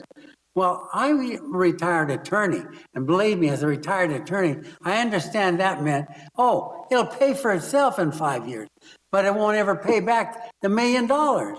Now, before this got started, I showed you a time parking plan that was working in Pleasanton and no paid parking. But you went for the $1 million bailout of nothing. Wasted $1 million. And that's why I'm complaining that the fiscal responsibility is not in this city council on this issue. Thank you, sir. Is there anyone else in the room who would like to speak? Online? Yes, sir. Sally Reynolds. Welcome, Sally. Welcome to the council and the city folks. I just have one question, or I just want to, under the option number B, require proof of vehicle ownership to the applicant in the application process. I just wanted to tell you, my husband bought a car for me for Christmas a year ago, a little hybrid SUV. He bought it. The ownership is in his name. However, it's my car. He has a truck. So I thought, well, how to get around that? Maybe you could add the insurance card to show that I'm a licensed driver and I'm at the same address as my driver's license, but then I look at the insurance card and it has both of our names. So he has a truck, I have a car, he's the 100% driver of his truck, I'm 100% driver of my car, but the insurance cards for each of those vehicles are in both of our names. So I just want to make mention of that. Requiring proof of vehicle ownership is not as easy as it sounds. Thank you very much. It could be proof of ownership at the same address maybe, but it's just something to think about. Very good. Thank you for bringing that up. We do appreciate it. It seems like nothing's ever simple. Okay. Do we have anyone else on? I know. Okay, we'll get an answer to that. Do we have anyone else online? Very good. We'll close public comment, bring it back, and Mr. Davis, if you could speak to a couple of these points. First of all, there were several mentions of financials. The DPAC, when they see the new financial report, are we going to have a more definitive idea of when, if ever, this will pay back its initial investment and options for accomplishing that? Yes, Mr. Mayor, that's a great question. That's exactly what we are going to present. We understand that was one of the council's goals, was to make the program cost neutral and sustainable by the 5th year. We also, when that would happen, we didn't know COVID was going to happen. So putting all that into place, we're going to provide options to the DPAC of how to get there in different timeframes and what adjustments can be made based on the projections. What we know to be, we've always made database decisions, and we do know how many cars are parked in our downtown on a regular basis. And there's a variety of ways to get there, and I've been working on putting that together so we can present that to them on the 9th. Right, and I just want to follow up on that with another question, because I think what doesn't get out a lot or doesn't get understood enough, is that the intangible value of collecting the data we have on parking and traffic can affect cost savings in other areas in the city because we have knowledge that we never had before. Is that correct? Absolutely. So I just want to say on behalf of the council and myself that when this decision was made to go forward with this, the benefits, tangible and intangible, seem to outweigh the investment cost. And we often as a city, especially when it comes to services for citizens, invest up front to get the program going. And because it's a service to the citizens. And this is certainly a service that citizens have been crying for a long time. The question about proof of ownership versus insurance, this is kind of a sticky thing because we're trying to make sure that nobody, buys, I'm being ridiculous, but buys a dozen parking permits because they own a dozen vehicles. Can you talk about the discussion that Deepak had on that? Absolutely. That was definitely the intent, is to limit the amount of vehicles registered per household, and additionally to register if you maybe are 65 in the city of Paso Robles and you register your grandson's vehicle who works in the downtown area, that just becomes a problem for us. Regarding the situation that was presented to us in this question, it's vehicles per household, so the recommendation is 1, and then these aren't per person, right? So we're looking at license plates. If it's not registered to you and you are a spouse of a husband and you meet those requirements that are here, then you would be able to drive your spouse's vehicle, no problem. Again, it's vehicle specific, not person specific. So according to the recommendation, it would link the vehicle to the residence, not to a specific person in the residence. That is correct. Okay, good. Those are the questions I had written down. Did I miss any that you heard that need to be answered? No, sir. Okay, thank you very much for that, and we thank people for their input. Bring it back to the council for conversation, and we'll start with Councilman Strong, please. Well, Mr. Mayor, I'm going to respectfully disagree with many of these things, and my notes are rather disjointed, so I apologize for that because as the conversation went on. But my first comment, the thought that I had was that services for citizens shouldn't be ruled just by finances, that there are a lot of other considerations that government has to make when it's serving its citizens. There are many things we do for them that are not cost effective. Providing public safety is not necessarily cost effective or a profitable enterprise. There are many things we do that aren't. Having events in the park that are free to our citizens don't gain us any money at all. They're not cost effective. So this is not really, shouldn't just be a budget item. This is set in our agenda as a discussion item, not an action item. So I think, we can accept the information, but I don't think we can actually put this into place if it's not an action item.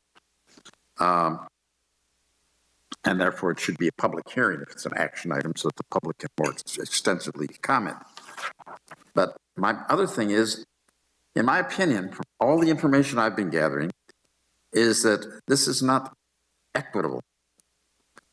It's not equitable regarding financial ability or age.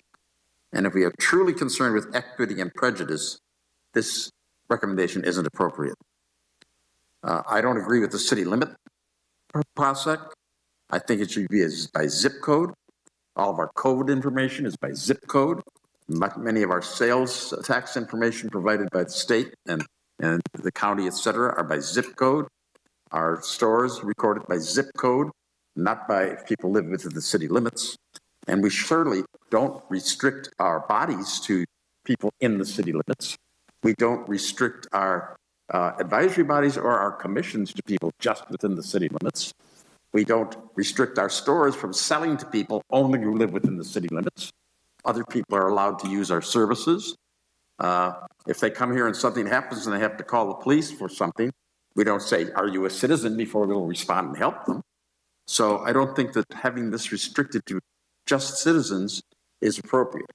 If you want to restrict it at all, I'd say at least make it for the zip code so that people that are a half a block or a block outside of the city can still participate in the city that they basically live in, except that they're geographically not within inside. And I'd point out too that advisory bodies are that. They're not decision-making bodies. We still have to apply our best judgment and logic to the decision. And I think that can only happen with an appropriate public hearing and having an action item on the agenda. So I am inclined to approve or ask for a hearing or something on the recommendations regarding changes to the bylaws of that group. But as far as how we handle these permits, I don't think this is an appropriate time to make that decision without much further information and discussion. Very good. Thank you. Councilman Hammond? Thank you, Mr. Mayor. Yeah, again, my whole effort here, I think, is to try to get some sort of a higher cost recovery ratio going on with the whole program. Again, we all agreed as council that we wanted to try and make this revenue neutral and control the downtown from people who are abusing downtown parking. I think the program is designed to do that and can do that, but on the other hand, at what cost? And that is the problem I wanted to try and bring up here. I think, again, the $30 a month permit is lower than I think it should be. I also think that if we do bring it back up like $1 underneath the normal permit for everyone else, meaning $4 a month, that it would also limit the people who would try to use it. In other words, I think we had an abusive, what we clearly saw, 694 permits were blown out of the water in a second. People like Dale Gustin couldn't get one.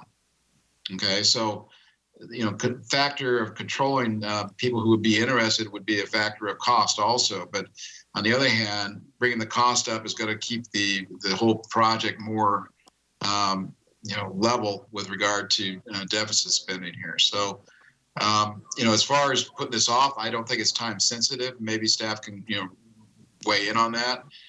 We do have the parking meeting here this next week, meeting again, I think on the 9th. And so maybe we can at least bring this up for public viewing and discernation next month, or maybe in the following meeting we have. We might want to revisit this. So I don't have a problem, not making a motion at this point, but just to bring more awareness that, we want to fine tune this senior parking part of the downtown parking policy. So that's basically what I had, Mr. Mayor. We'll see what best. Thank you. Councilman Gregory. Okay, I'm here. Thank you, Steve. I'm going to kind of follow the shirt tails of Councilman Hammond as well. I just want to make sure everybody realizes in the purpose and the goal of the parking program was to control the people that are abusing it most, and that's to have employees park in their parking areas outside of downtown. But at the same time, I think it's really important to be fiscally responsible. So I think that I like the direction Mr. Hammond's going. $4 a month for parking is still very, very affordable for those people who are limited in income. And that's in my opinion. I'm not quoting anything, but just my opinion. I think that one of the ways to deal with out of town, Mr. Strong brought up, we only allow a limited number of people in our advisory bodies to be outside of the city of Paso Robles. And so I would be okay with a 10%, like if there's 500 available, I think that the parking group should consider 450 inside the city limits and 50 outside the city limits, providing that they're real seniors and that's what they're doing. I just want this, I don't want to spend a whole lot more time on this one because we have other things we need to do to help the parking program get more financial, get stronger financially. So we have other things to do. So I think that we should have this come back after maybe the parking group meets again. I don't want to approve anything at this point. I'm not satisfied with any of the information I'm seeing. But I just wanted to make those two comments. I think that we should charge a little bit more.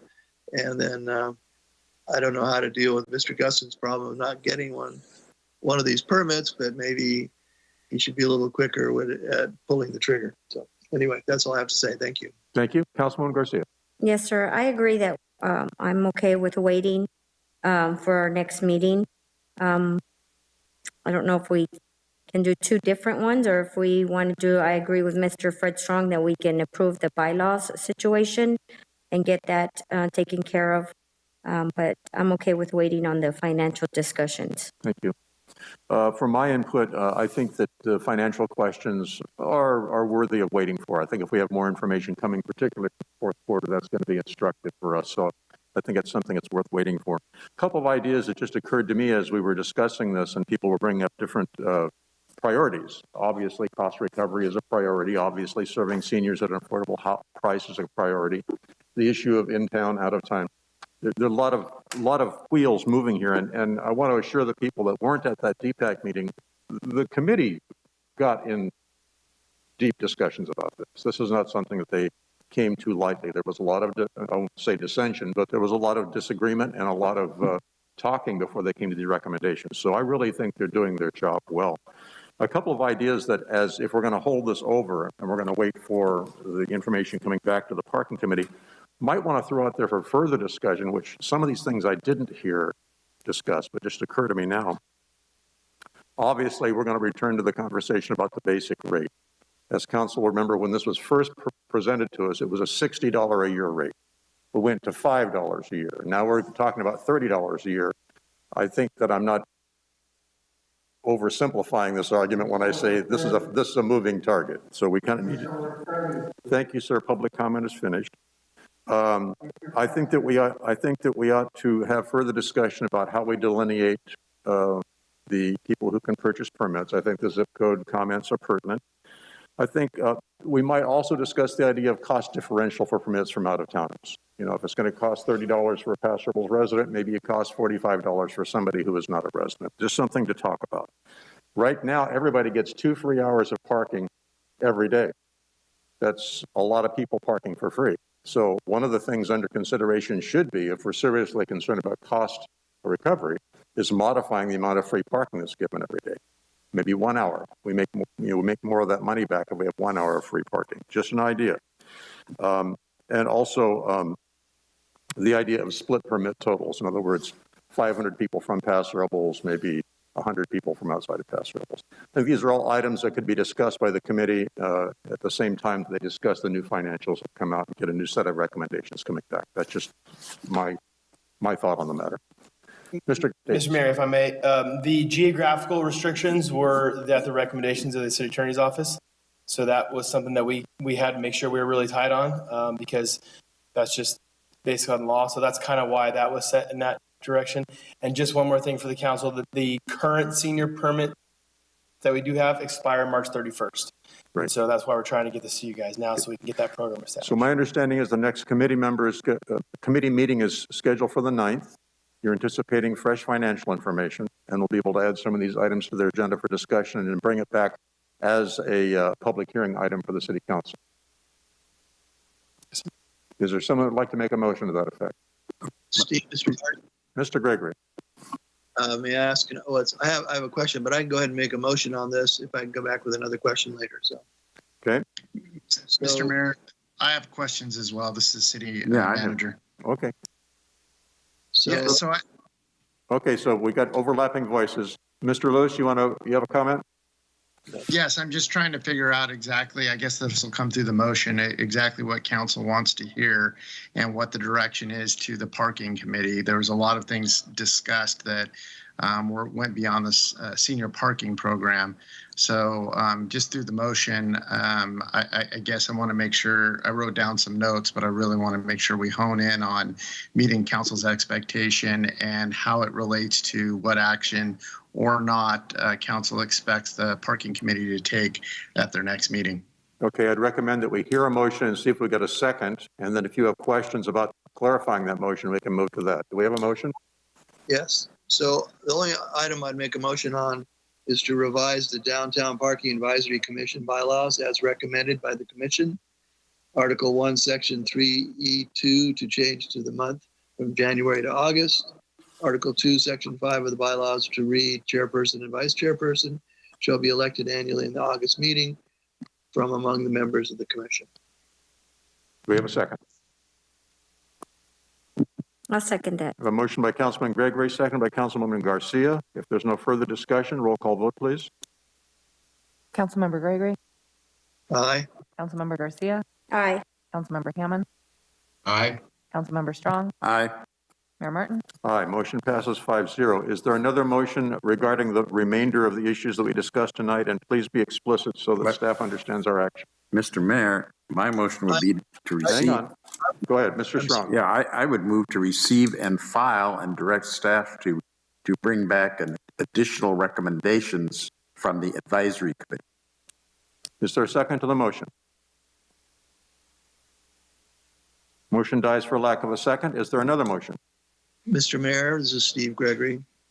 I just wanted to do what Ty is asking for, and that is to send clear direction to staff for what we need to come back before us, and maybe the committee can put that together and staff.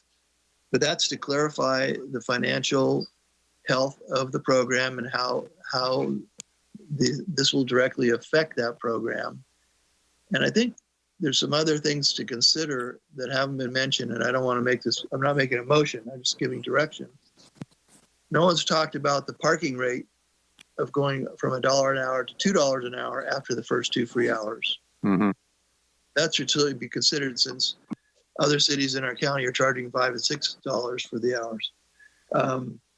And I think that we need to solidify where people are living and who qualifies for their senior permits.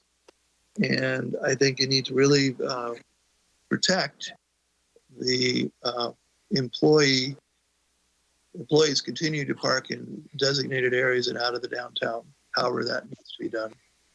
That's my 2 cents worth. Okay, so what I hear you saying, Steve, is you want us to get fresh recommendations from the committee regarding cost recovery issues, which could include everything we've talked about tonight: rate differential, parking hours, free parking time, parking rates per hour, et cetera. Is that correct?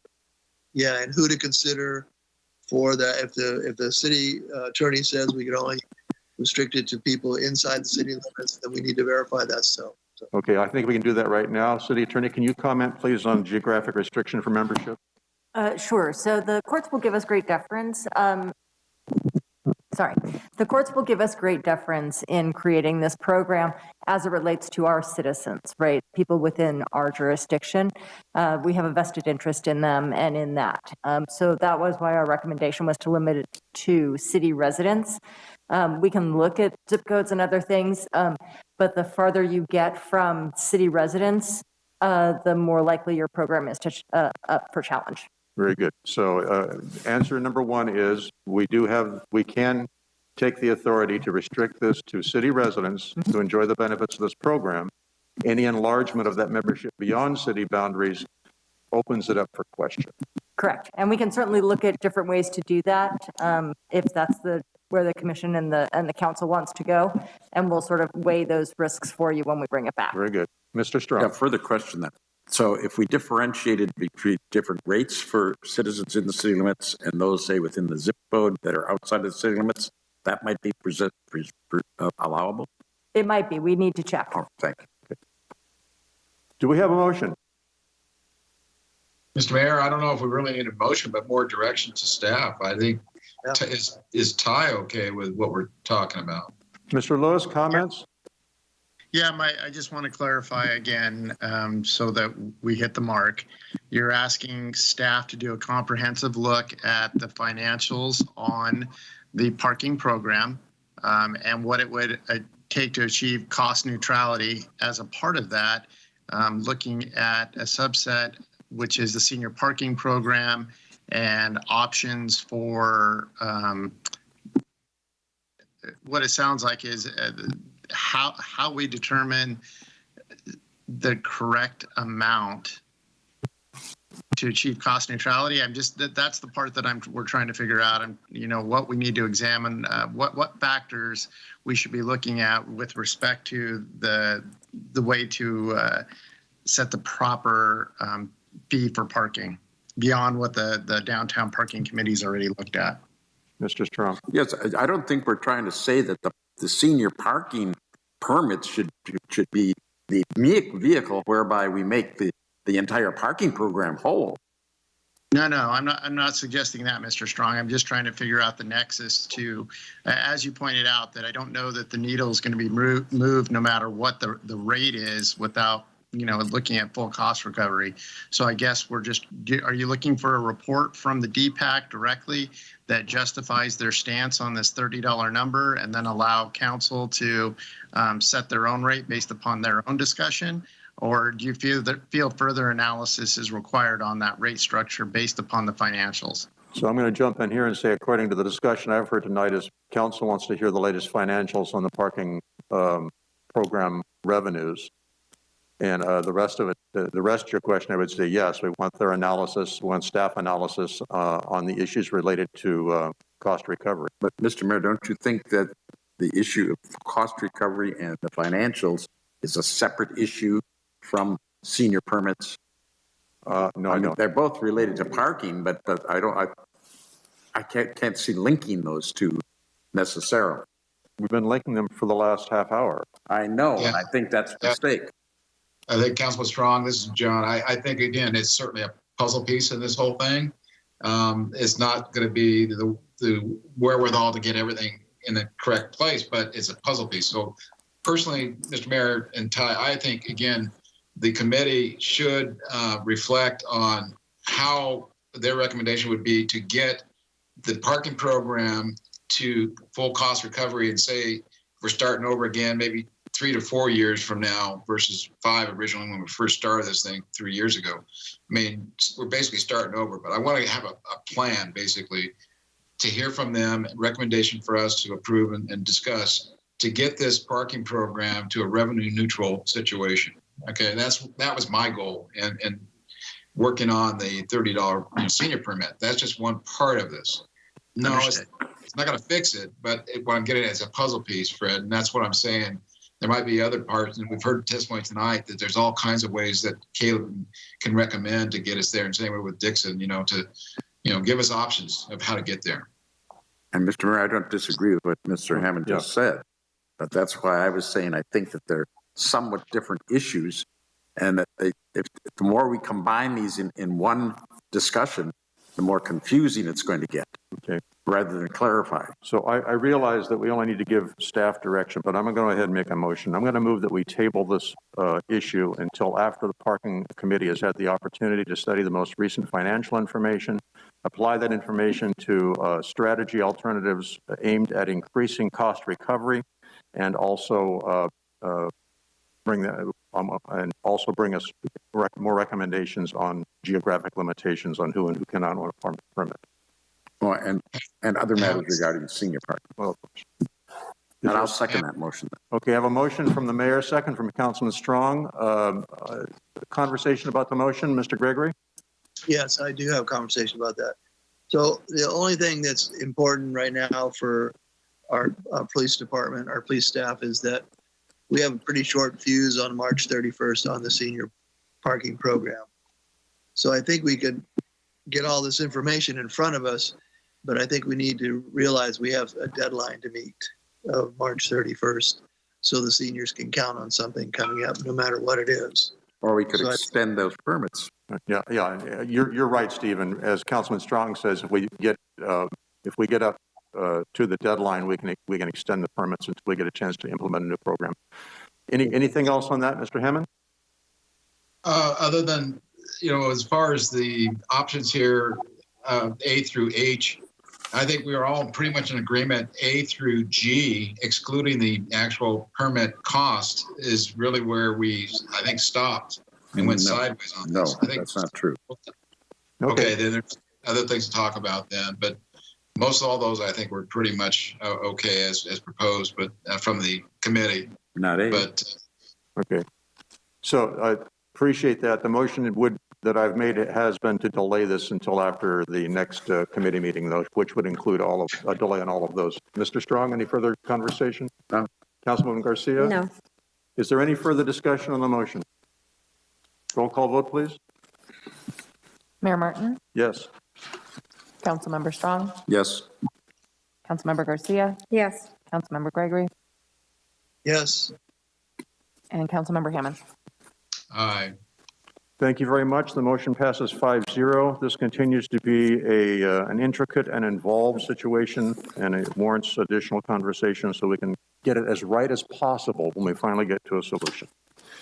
Okay, we move on now to item number 12, City Manager Report. Mr. Lewis. Thank you, Mr. Mayor, Council. So I just have a couple items to update the council on.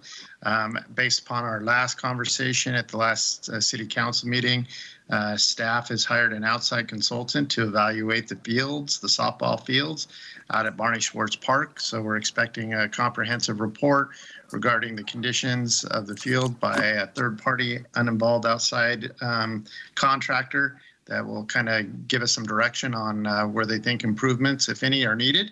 And we're anxious to get that back to council once we get those results. As council's aware and was mentioned tonight, the parklets have all been removed from downtown, freeing up some much needed parking. Beyond that, though, as the council and community requested, community development will be working on getting together a comprehensive plan, working with the ad hoc committee that was established on outside dining.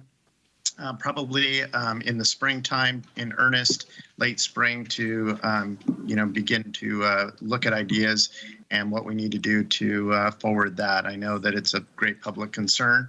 Lastly, we were able to meet with our U.S. Congressman, Mr. Panetta, about approximately a week ago, be able to provide him with a presentation on all of the things we have going on here in Paso Robles, including our many infrastructure needs, requesting his assistance for funding and in support potentially of our new spaceport that we're pursuing, which will be also bringing some items back to council in the very near future on that. And that ends my my update. Thank you very much. We move now to council comments. Mr. Strong. Yeah, question, Mr. Manager, and that is on the baseball consultant. Did that contract include him analyzing a soil analysis of the existing soils and making recommendations on any change to the mix that might bring them into better compliance with normal practices? So yes, Mr. Strong, the soils analysis was done, and we will evaluate whether it meets standards or if changes are needed. Okay, thank you. Now we move to council business and committee reports. Mr. Strong. Thank you, Mr. Mayor. Actually, I was very busy, but mostly answering citizen questions and giving advice when I was asked to, or telling them who to get the advice from and or solutions to their problems. I did meet with Congressman Panetta, and also I chatted with Congressman Carvajal, and I will be leaving for Washington, D.C. this Saturday, and we have set up a probability of a meeting in Washington, D.C. with both of them. That meeting will primarily concern transportation, infrastructure, and federal grants, but it may touch on other topics as well. I will be in Washington, D.C. representing our regional government, and which I represent this city on. And also I will be chairing a national transportation meeting. Thank you. Thank you very much. Councilman Hammond. Thank you, Mr. Mayor. I had 3 agency meetings since we last met. First was APCD. Nothing really to report on that again. Then second, we had a Tascaro groundwater basin executive committee, which we are a party to. They're progressing through on their groundwater sustainability plan with DWR, Department of Water Resources, making good progress on that.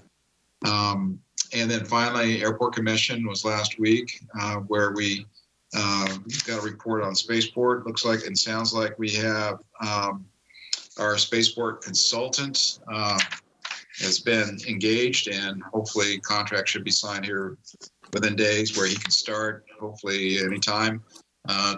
Report period is about 30 days to produce it, and then we'll be hearing something back probably somewhere from staff in, I guess, March or April on that. So that's all I had. Thank you. Thank you, sir. Councilwoman Garcia. Yes, sir. Thank you. I actually had a Zoom meeting with Miss Wendy Lewis from the Echo Shelter just to get updates on programming and how I was getting updates also on their social media. I was telling her that I really do appreciate her sharing the stories of how our Paso residents that were in need of shelter and programs. I actually have one of my Walmart customers that got help through Miss Wendy Lewis.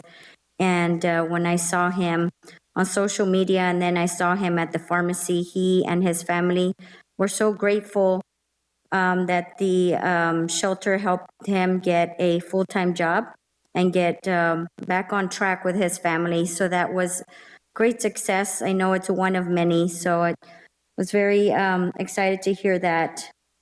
I don't have any other meetings that I attended, but I do want to just give an update for Ms. Norma Moy here that they are going to be doing a fundraiser sponsored by the Park Cinemas, but where they're having the Road to Morocco movie. So it says here, Sunday, February the 6th, doors open at 7, and it includes popcorn and a soft drink. So that would be this Sunday, and it's $12. The movie is Road to Morocco, and that's all I have, sir. Thank you. Councilman Gregory. Yeah, I attended my LAFCO meeting last week, or almost 2 weeks ago now. And the primary issue was a potential annexation over Morro Bay. I have also been reappointed for 4 years on LAFCO. Thank you, Mr. Meyer Martin and the other mayors for appointing me. And then I was able to have a brief conversation with Mr. Bernetta at the event that Norma put on. And I'm acquainted with Leon Panetta and some of his staff members. So it was interesting to talk to him. And that's all I have to report. Thank you. Thank you very much. Have I hit everybody else? Okay, so for myself, all of my meetings over the last 2 weeks have been virtual. I met with the North County Broadband Committee, which is basically representatives from our city and the city of Atascadero, working to move ahead an area-wide strategy for broadband implementation. Recently at the Atascadero City Council meeting, they expressed their support for this by setting aside, or at least earmarking some money to help pay for the strategy. We'll be having similar requests coming forward to our council so our cities can move forward in tandem and start a broadband strategy that will address the needs of the North County. I think it really shows leadership between our two cities. I also attended an event called the Broadband Connect Cafe, which was a virtual meeting of city representatives from across the nation, everyone working on broadband and trying to pick their minds on the best strategies, the best ideas to make that happen here locally in our area. Or folks don't realize a strong broadband presence is going to be critical for the development of this spaceport idea. Space industries will only locate where they have extremely reliable broadband capabilities, so we're really pursuing that. Attended the Housing Constraints and Opportunities Committee here for the city, also Paso Diversity Committee. Attended the countywide mayor's monthly meeting, Travel Paso contract discussion meeting. I also was at the airport advisory committee meeting and was happy to report that after conversation with Phoebe Brown, who is one of our commissioners and who has done extensive work in putting together a very colorful and attractive website for our airport, that we'll be working in concert with Mr. McHugh, who is our IT person, to securely link that to our website, move it up to the front page on our city website. So as we promote our airport in the role of spaceport and other people hear about this and they automatically come to our city website to find out more, they won't have to look far to see all the information they want on our city airport. I attended the Housing Committee or the Homeless Services Oversight Commission. Also, the City Selection Committee, Mr. Gregory discussed, where he was reappointed to the LAFCO Commission. I attended the Fort Hunter Liggett Community Outreach Meeting, and today I was on our local radio station's Sound Off program. A couple of things that I wanted to bring up to the council. First of all, I'm going to want to ask us to go forward with a formal resolution in the near future indicating our city's support for the development of the idea of a spaceport. It's one thing to have your mayor out there saying what a great idea it is. It's so much more effective if we have our entire council saying that we're pursuing this. So we're going to want to look at that verbiage. We're also going to put together a master program, which Mr. Sloan, our economic development manager, is working on right now, which will show us benchmark dates and costs and processes that we have to put in place in order to get that certification, and then also get that out in front of the space industry to show them that we're working on it. I was invited to an event coming up on May the 7th by the Paso Robles Education Alliance. It's going to be a fundraiser music festival. I have a flyer here I'd like to circulate to the council. They would very much like to have us attend that, so I'll send you that information, and you can see if you're interested in something like that. I think it would be a good thing to become involved in. Other than that, I've been up to absolutely nothing, so just taking it easy. If there's nothing else to report, I'll tell the community some of the meetings coming up in the near future. But first, Mr. Lewis, any business that I've forgotten about? Because I've forgotten a lot of things tonight. You and me both, sir. I think we're good. Thank you.